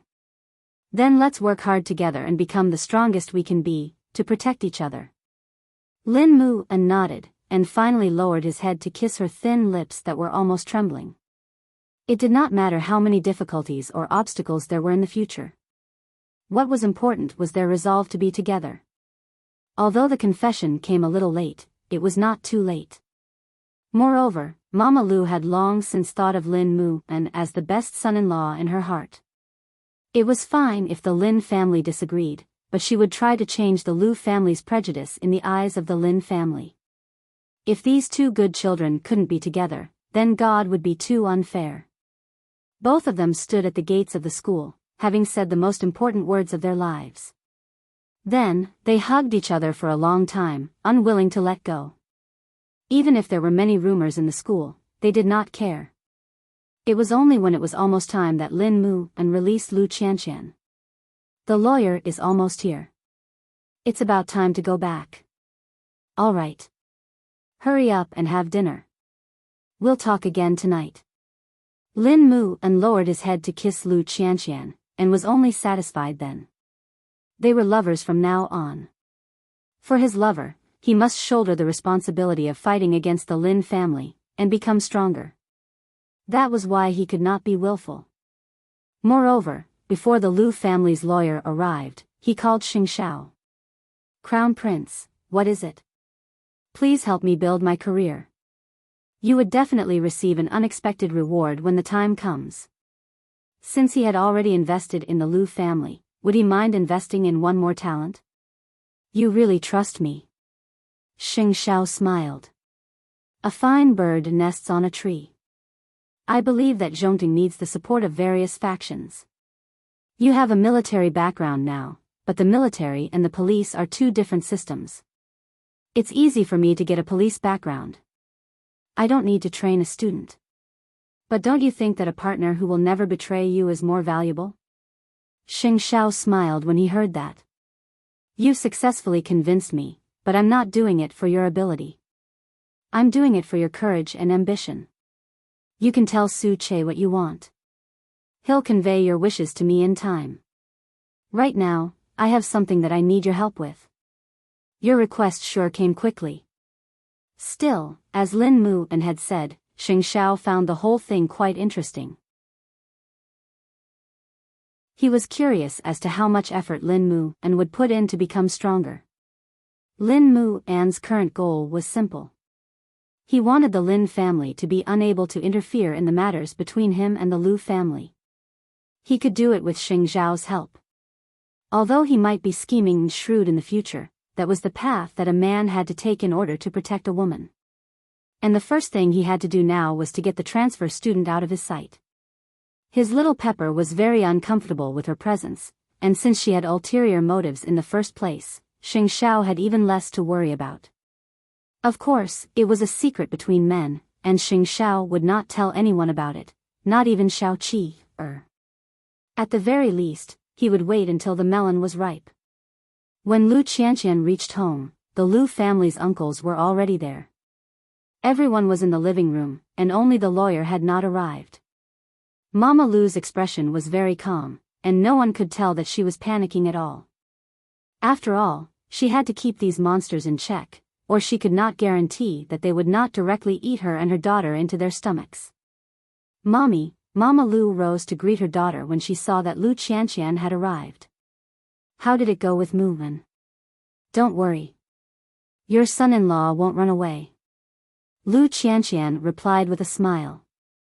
Of course, since he was her son-in-law, it meant that the two of them had opened up their relationship and decided to be together officially. Mama Lu would have to be even stronger for the family. Don't say anything when the lawyer comes. Just play it by ear. Is there any outside help today? Mama Lu winked at her. Of course, she had to inform them beforehand, or how could she watch the show later? Meanwhile, Lin Mu An's afternoon training was about to begin. His roommates were all laughing at him. "Bro Lin, why are you and sister-in-law acting like it's your first time together? Hugging for so long in the middle of the afternoon, the whole school knows about it. You don't know." That transfer student's eyes were glued to it. "Hugging and kissing, it's sensational." Lin Mu An glanced at the transfer student. If Xing Xiao acted quickly enough, that person would be gone from the police academy before tomorrow. Asterisk asterisk asterisk, that's your sister-in-law. You must respect her. We were respectful before too. The others laughed. I mean, respect her from the bottom of your heart. If you think she's just. I don't think we need to be friends. Bro Lin, we all think she's fine. What day and age are we living in? Do girls still have to follow the 3 virtues and be drowned in a pig cage? As long as there's nothing wrong with her character, I think her soul is more beautiful than anything else. Lin Mu An could not help smiling at that.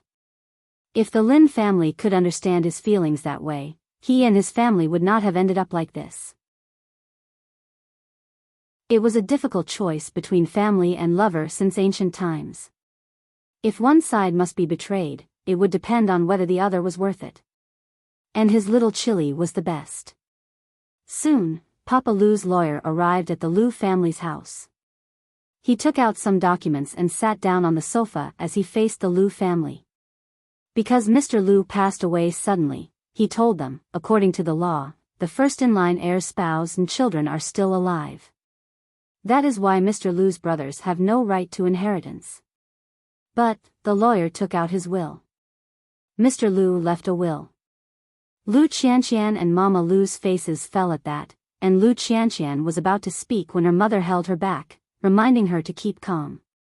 I didn't know that the deceased husband had a will as his wife. Madam Lu, I was the one who drafted the will, so you don't have to doubt it. Still, Mr. Lu didn't have the time to tell his family about it. If that's the case, then make the announcement. I want to see what my deceased husband was thinking.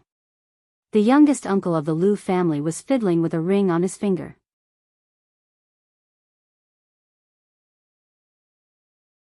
Chapter 464. Considering that Miss Lu and Mrs. Lu do not have the ability to take charge of the company on their own, Mr. Lu's youngest brother, Mr. Lu Mingho, will be appointed as the acting chairman of Lu Holdings until Miss Lu has the ability to take over the family. All movable and immovable property under Mr. Lu's name will be inherited by his spouse and daughter in a 50-50 ratio. However, Miss Lu must be able to join the board of directors with her own ability. Otherwise, the other half of the inheritance will be managed by Mr. Lu Mingho as well. This is the draft of the will. It is a fair will, and everyone can read it. The lawyer passed the information after he finished explaining the contents of the will. Of course, the other brothers of Lu Holdings were not convinced by the result. Since when did Big Brother favor me? Why didn't I know about this? Don't be so sour, second brother. Don't you think that apart from Big Brother, I've contributed more to Lu Holdings over the years than all of you? I don't believe that Big Brother is that stupid. It's one thing to make you the acting chairman, but there's also the other 50% of shares that belongs to Qianqian. Big Brother wants Qianqian to join the board of directors with her own ability, but if you become chairman and Qianqian can never join the board of directors, wouldn't the other half of Big Brother's inheritance become your private property? I agree. I don't believe that Big Brother wrote this will. The other brothers of the Lu family were competing to express their opinions. I can't do anything if you don't believe it. After all, this is Big Brother's will. The youngest uncle of the Lu family was calm and composed as he sat on the sofa. Whether you are willing or not, the lawyer will distribute the inheritance according to this will. I'm sorry, but I can't do anything because you love me so much. Mama Lu finally spoke after listening to the argument of the brothers and asked the lawyer, what would happen if Qianqian gives up the 50% inheritance? In that case, Mr. Lu Mingho will rightfully inherit 50% of the inheritance. Then let me put it this way. Assuming that this will is real, I will receive 50% of the inheritance. Together with my original shares, I hold 21% of the company's shares, and little brother holds 27%. In other words, I am still the biggest shareholder in the company. Is that correct? Mama Lu continued to ask the lawyer. That's right. The lawyer nodded. You said that my husband's will is for little brother to temporarily take over as chairman of Lu Holdings. I have no opinion about that. Sister-in-law, how did you? Mama Lu reached out to stop them from talking. After youngest Uncle Lu heard this, he smiled. It seems that eldest sister-in-law is the most sensible one and believes in the authenticity of the will. Moreover, to be honest, both of you have never managed a company before. You might as well stay at home and enjoy life. Isn't that better? Moreover, when Qianqian's successor training is completed, I will naturally let her enter the board of directors and let her inherit Big Brother's will. Are you afraid that I will embezzle the inheritance? Father dotes on me so much. How could he let you, who has wild ambitions, manage the estate? Are you kidding me? Lu Qianqian glanced at the youngest uncle of the Lu family. But the will is written in black and white. The law is fair. Are you not going to execute it? Execute. Mama Lu gave the final word. That's good, however, after meeting my late husband's lawyer, you should also meet me. After saying that, Mama Lu made a phone call and said, "Come in." Then, she looked at everyone solemnly and calmly. None of them knew what she was up to, while the youngest uncle of the Lu family sneered. He did not believe that a woman could overturn the heavens. The will had already been announced. Soon, Mama Lu's lawyer team entered the Lu family's residence. After glancing at everyone present, they listened to the contents of the will again. Seeing that her lawyer was already in place, Mama Lu said, "Since my late husband is so stubborn that he would make the youngest of the Lu family the acting chairman and threaten and restrain my daughter's life, I might as well go all the way. Since I own the most shares of Lu Holdings, would transfer them to Xing Shao, the CEO of Zhongting. Lu Holdings would become a subsidiary of Zhongting. When that happens, with Chief Xing's ability, would he still need you to be the acting chairman?" Mama Lu sneered. "With this money, my daughter and I would not have to worry about our lives in the future and have nothing to do with Lu Holdings. It's the best of both worlds." The youngest of the Lu family and Papa Lu's secretary were stunned at that. "Madam Lu, what? Did my late husband stipulate that I can only get 50% of the shares with certain conditions? That's not it. Then cut the nonsense. If youngest uncle of the Lu family wants to be the acting chairman, you should transfer the shares when you handle the distribution of the estate, so that I don't have to do it myself. Zhongting would have professionals handle the rest. You know Zhongting, don't you? I'm not going to investigate the authenticity of the will, and Qianqian doesn't have to fight for a seat on the board of directors. What's the point? Selling the shares would be the end of it. After all, who would be willing to hand over the company's shares and lose their autonomy?" The youngest uncle of the Lu family was stunned at that, because he never thought that Mama Lu would have such a trick up her sleeve. "Sister-in-law, you don't have to be so ruthless even if you want to oppose me, do you? You know very well whether I'm ruthless or you're ruthless. Let's cut the crap and do it." Handing Lu Holdings over to Zhongting and including youngest uncle of the Lu family? To tell you the truth, after Zhongting invests in the company, they would also invest in the company. After all, they have such a strong background, and even if you hold 50% of Qianqian's shares, it would be infinitely diluted. You want to play with me in forging a will? Then we'll play as you wish. Papa Lu's lawyer's face fell at the mention of a forged will. "Don't talk nonsense, Madam Lu. This will is real. Lawyer Fong, the lawyer beside me, was sent by Zhongting. Do you have the guts to let them check the will? When my husband was alive, he was most wary of the youngest brother of the Lu family. He was ambitious and covetous towards Lu Holdings. How could he let him be the acting chairman? Do you take me for a fool? Just tell me, youngest brother. Are you going to be the acting chairman or not?" Mama Lu asked the youngest uncle of the Lu family sharply. The youngest uncle of the Lu family clenched his fists. Although he wanted to be the chairman, he would be nothing but a decoration if Zhongting interfered. Who did not know Xing Zhao's ability? It would be best if he did not provoke such a person.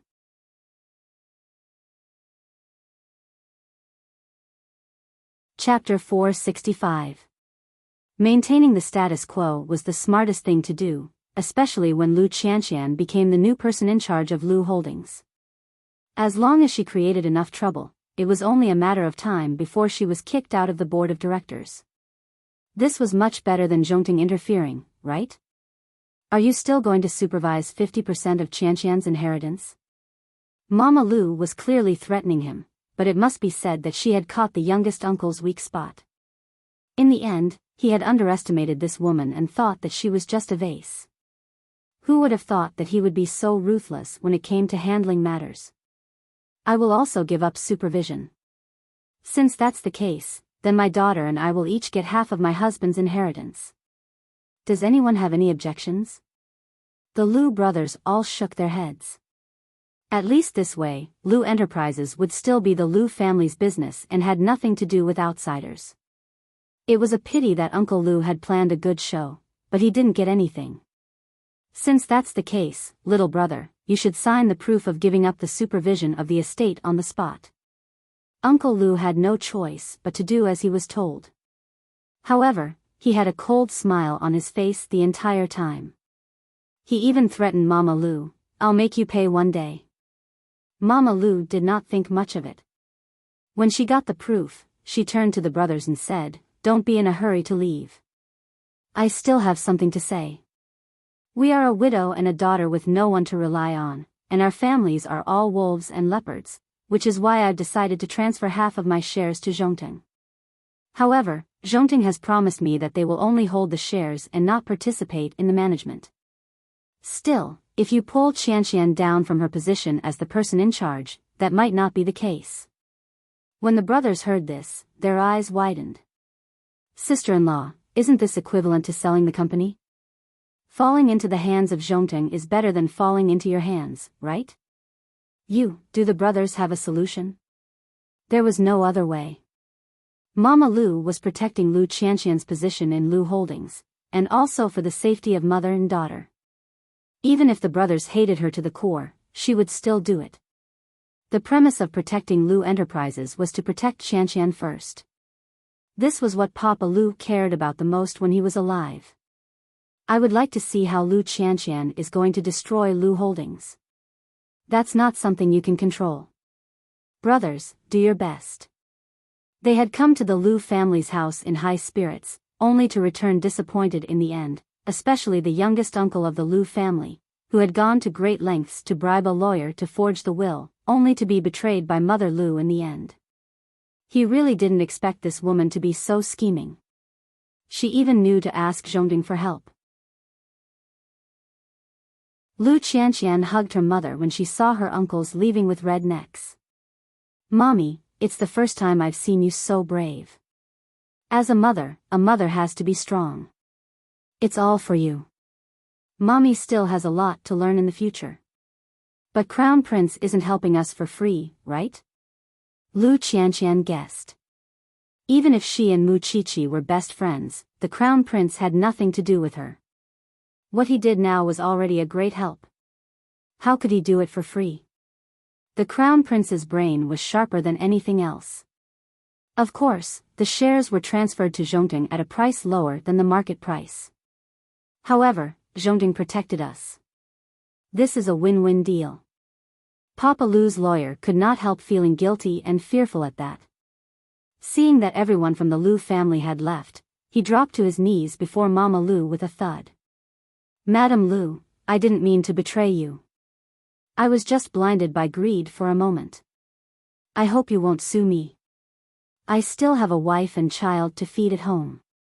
Well, have you ever thought about how Qianqian and I would be treated if you and your brother's plan succeeded? Why should I sympathize with you? I'm kowtowing to you. Please spare me on account of my years of service, Mr. Lu. I beg you. Then get out of my sight. I won't be so nice the next time I see you." Mama Lu spared him entirely out of respect for her deceased husband. That scum would never survive in the circle, and they didn't have to dirty their own feet by stepping on a street rat. Hurry up and tell Mu-an about this. Tell him not to worry. But Qianqian, Mommy can help you today, but you can only rely on yourself at the board meeting in 2 days. Mommy, you have to believe me. Lu Qianqian told Mama Lu hopefully. I will definitely make those uncles look at me differently. Mama Lu nodded. Then I'll wait for your performance. After all, although the matter of the inheritance was settled, the safety of both mother and daughter was not resolved. Still, Mama Lu could not ask for Zhongting's help, but Xing Xiao himself sent someone. This gift is from Lin Mu-an. Mama Lu did a double take. How did Mu-an do it? After Lu Qianqian returned to her room, she lay on her bed and told Lin Mu-an about the soul-stirring events of the afternoon. Although it was dangerous, it was fortunate that the matter was resolved smoothly. Lin Mu-an read the message after class, and called Lu Qianqian back. I have half a day this weekend. Let's have a meal with the Crown Prince and Mu Qiqi as thanks. Are you satisfied with your boyfriend's arrangement? I think so too. Mu-an, I still find it unreal even now. Whether it was what happened between you and me in the afternoon or the inheritance, I find it unbelievable. Don't let your imagination run wild. Mu Qiqi and the others don't know that we're together. We'll tell her when the time comes. What did Xing Xiao not know? That silly girl. If Xing Xiao didn't know, how did she lend him people to protect them? After that, they hung up, and Lin Mu-an's roommate reminded Lin Mu-an, I heard that the transfer student is going back to her old school. You won't have anyone pestering you anymore, Brother Lin. There's no telling if she found her conscience or some other reason, but whatever the case, it's good that she's gone. Lin Mu-an said nothing, and merely sighed inwardly. Xing Xiao's speed was truly unmatched. On the other hand, Xing Xiao had found more information about Miss Hu, studying her habits and hobbies. She was a girl who liked reading manga, crafts, and arranging flowers, and had the IQ of an 11-year-old. On the surface, there was nothing wrong with her. But what about reality? Hu Ran could fool normal people, but she could not fool Xing Xiao's eyes. Still, he had to try to know everything, and only then could he prove his suspicions. With that thought, Xiao Qi entered the study with a human anatomy chart, and frowned when she found him studying Hu Ran's information. Is there a problem with Miss Hu?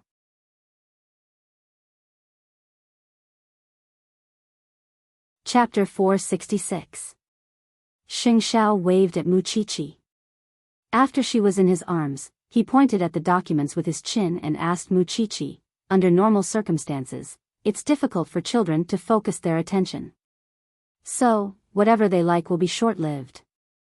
When you were 11, was there anything that you liked on your own and persisted for more than 2 years? Mu Qiqi thought about it. Mu Tangxue would always snatch whatever she liked, but to be frank, she would not have liked anything for more than 2 years even without Mu Tangxue's actions. Moreover, it was a few hobbies that she persisted in.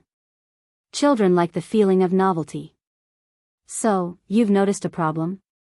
Mu Qiqi picked up the documents on the desk, glanced through them and nodded. If Miss Hu really has the intelligence of an 11-year-old, her hobbies have persisted for too long. Let's assume that this Miss Hu is pretending to be dumb. If she likes only a few things, firstly, she won't be confused, and secondly, she can highlight her uniqueness. If she only likes a few things, it will give others the illusion that she is even more dumb. Xing Xiao nodded. It was still easier to talk to his little one, and she understood everything at once. She is the only jewel of the Hu family. Why would she pretend to be dumb? It might have something to do with that car accident. Xing Xiao pinched her nose and picked her up from the chair. That's all for today. Aren't you going to tell third brother? Mu Qiqi looked at Xing Xiao in confusion. Why should I tell him? Xing Xiao rarely showed such a devilish look now. Since it was third brother who refused to leave the Xing family, it had nothing to do with them whether Miss Hu was really dumb or not, and third brother had to find out for himself. Just like Lu Qianqian and Lin Muban, it was useless for outsiders to interfere. It was better for them to experience things together, and only with a foundation of affection would certain things come naturally. By the way, Lin Muban asked me out for dinner this weekend. I'll go. I only have a few friends anyway. Mu Qiqi replied nonchalantly. Xing Xiao said nothing else, and simply took his little one to bed. The little one was still on her period, but he did not seem to be idle even so. The lights in the room had been switched off and Xing Xiao had closed his eyes, but his little one suddenly poked her head out and asked, "Don't you want it?" Meanwhile, the Hu family was very pleased with third brother. At the very least, Hu Ran told them that she liked third brother a lot. With that hint, third brother knew that the marriage was inevitable, even if it was not to the point of tragedy. Soon, the two families sat together and discussed their marriage. Because Hu Ran's condition was fluctuating, the Hu family suggested canceling the engagement and getting married directly. Old Sheng had no objections, and turned to third brother beside him. "It's your marriage. What do you think?" "I also think that we can get married directly." "Then it's decided." Old Master Sheng nodded. "I believe you are aware of Xiao Ran's condition, Elder Sheng. That is why the Hu family does not need to hold a grand wedding or announce it to the world. As long as third young master takes good care of Xiao Ran, I will be satisfied as a father." In other words, it was enough to let the outside world know about the marriage between the two families. There was no need to go through so much trouble to prepare for it. When the time came, they would be laughed at by the outside world. But the Xing family is afraid that Xiao Ran would be wronged if we simply marry her. "I am her father. I can make the decision. You don't have to worry about it, Elder Sheng." In other words, the Hu family was afraid that the event would be too grand, and the outside world would hype up Hu Ran and hurt her again. "Alright, we can skip the grand wedding, but after they register their marriage, they would have to change their habits." Of course, third brother sat in the middle and did not have any opinion of his own. Either way, he had no room to object. In fact, a simple marriage registration was just the right thing to do, and it saved him the trouble of putting on a forced smile.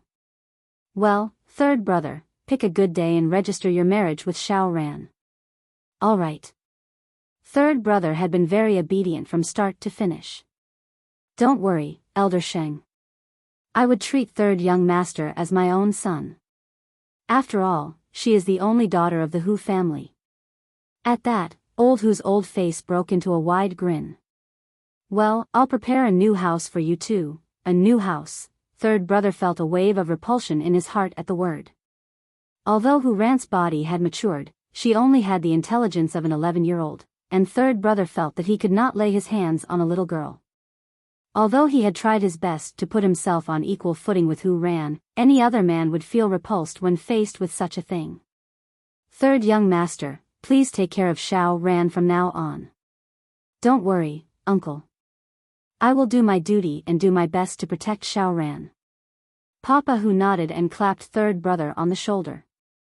The happiest person in this marriage was none other than Hu Ran's stepmother, because the condition for her to marry into the Hu family was that she had to treat Hu Ran as her own daughter and not have any children of her own. That was the promise that her stepmother had made to Papa Hu. That was why she had tried everything she could to wish for Hu Ran's death. But now that she was suddenly married off, she should be able to tell her husband that she wanted another child, shouldn't she? She did not believe that Papa Hu would not want a son to inherit the family business. In the future, without Hu Ran causing trouble in the house, she just had to show her skill at charming men, and having a son was only a matter of time. Hu Ran did not participate in the discussion of their marriage. Xiao mentioned the marriage when she accompanied her in her handicrafts, and naturally mentioned that Hu Ran would soon move out of the Hu family. Hu Ran's eyes brightened at the thought. After all, she had to ensure her own safety before she had the chance to chase that vicious stepmother out of the house. "Miss, Xiao is really worried about you." What would you do if third young master doesn't treat you well when you marry into the Xing family? Moreover, Miss doesn't know a thing about relationships, and there's no telling when the time comes. Hu Ran could not help laughing. Even if she had such intentions, third young master would not want to touch a fool like her. With that thought in mind, she was looking forward to the future. Hu Ran felt that she was being mischievous, and that third young master would not be able to avoid her pranks in the future. Of course, the Xing family knew that third brother was going to register his marriage with Miss Hu. Still, did the marriage between two great families need to be handled so discreetly?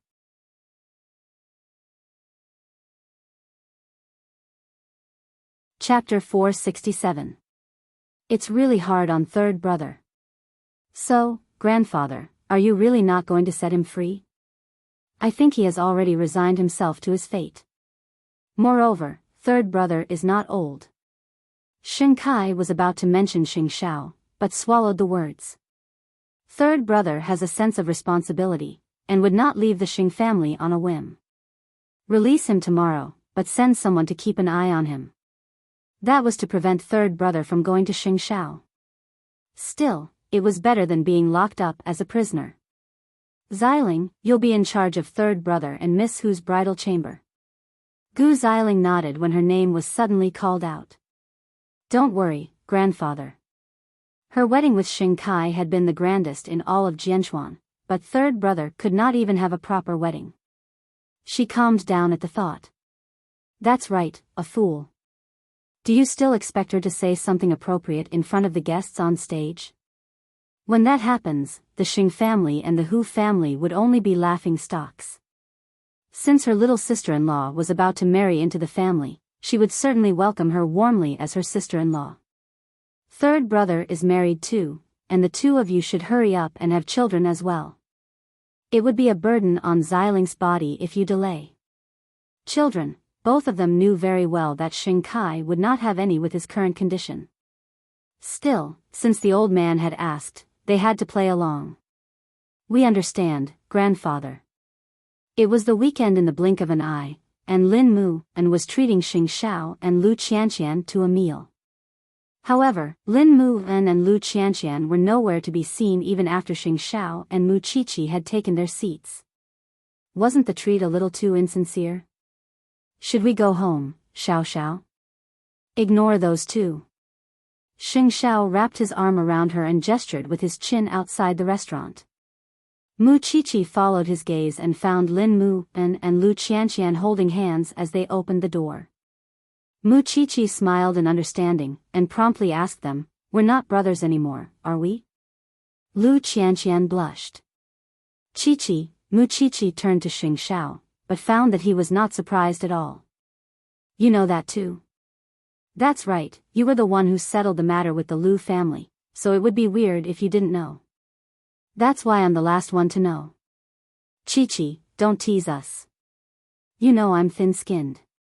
Mu Qiqi crossed her arms and looked at them from head to toe. Do you know how much I despised Lin Mu in the past? For 10,000 years, he wandered around with those rich young ladies, but I didn't expect him to turn over a new leaf for you. Forget it, even the heavens can't stand it anymore, let alone me. Lu Qianqian leaned into Lin Mu An's arms sweetly. Tisk, tsk, are you two trying to show off your love in front of me and Xiao Xiao? Tsk, you two are the most mushy in all of Jianchuan. Mu En and I admit defeat. His love for Mu Qiqi had been passed down by word of mouth, and almost everyone in Jianchuan knew about it. That was why no one had the guts to compete with him. Has your trouble been resolved? Xing Shao suddenly asked Lin Mu En, clearly referring to the transfer student. Lin Mu En nodded. I've gotten what I wanted. Thank you, Crown Prince. The two women were puzzled when they heard the conversation between the two men. It was clear that they were having an affair in private. The matter with the Lin family is not as simple as you think, I know, but I won't sit and wait. As long as he could borrow Xing Zhao's hand, he believed that he could slowly retaliate against the Lin family. Now, he was not afraid that the Lin family would only care about his relationship with Little Pepper, and he would give Lu Qianqian the best protection no matter what storms they faced. With that, Mu Qiqi finally understood what the two men were talking about. Now, she was even more assured that Lin Mu and Qianqian were together. After all, no matter how good a man was to a woman, he would be no different from Duan Shao, and if he did not plan for the future and only coveted the pleasure in front of him. Now that Lin Mu was willing to lower himself to ask for Xiao Xiao's help, it was clear that he knew what came first in his heart. I think it's worth a drink for the happiness we have now. Lu Qianqian and Lin Mu clasped hands and nodded. Although I'm envious that you have a powerful man like the Crown Prince to protect you, I hope to have someone who would never give up no matter what happens. At that, Mu Qiqi suddenly pulled Lu Qianqian and whispered, "Are you going to fight to the death with him now? Let's wait until we test his ability in that aspect before deciding." Mu Qiqi. Your Crown Prince has really corrupted you. Lu Qianqian blushed. Of course, all four of them knew what Mu Qiqi and Lu Qianqian were talking about since it was so obvious. There was no end to the laughter and chatter between the four of them during the meal, and it was only during such moments that Xing Xiao felt relaxed as if he was celebrating a festival with children. After all, his social circle was now 100 times more complicated than before. It was only when he was with his little one's friends that he would have no scruples. Soon, it was late at night when the four of them had dinner, and Lin Mu had to return to school. Lu Qianqian was a little tipsy and struggled in Lin Mu's arms. Can't we go back tomorrow? In fact, it was not that they couldn't, but they had to wake up at 5 in the morning. He did not want to be reluctant to part with Lu Qianqian, and hoped that she could rest more. Still, he did not think too much about Lu Qianqian's current state. I'll send you home first. Auntie will be worried. Mu Qiqi and Xing Xiao shared a look, and the young couple shared a tacit understanding. Xiao Xiao, let's go home too, let's go. Su Che is here. After all, they were drunk and could not drive. Meanwhile, Lin Mu and Lu Qianqian found a designated driver, and the two couples went to their own houses. Nonetheless, Mama Lu was waiting for them in the living room when they reached home. Auntie. Qianqian drank a little too much. I didn't restrain her when we met. It's good to know that you're back safely. Take care of her. I'm going to my room to rest. Mama Lu certainly did not want to take care of a drunkard. Her daughter's boyfriend was there. Even so, she believed that Lin Mu knew what he was doing. Seeing Mama Lu enter, Lin Mu carried Lu Qianqian back to their room. However, Lu Qianqian quickly wrapped her arms around Lin Mu's waist when they lay on the bed. Mu-an. Silly. Lin Mu pried her hands away and went to the bathroom to get a wet towel to wipe her face so that she would feel better. Mu-an, hug me to sleep, do you know you're inviting a man? Lin Mu pressed down on Lu Qianqian's body. Don't go out drinking when I'm not around. You're tuning into the Romantic Tales YouTube channel. Don't forget to subscribe and join us on this journey to catch the most captivating stories.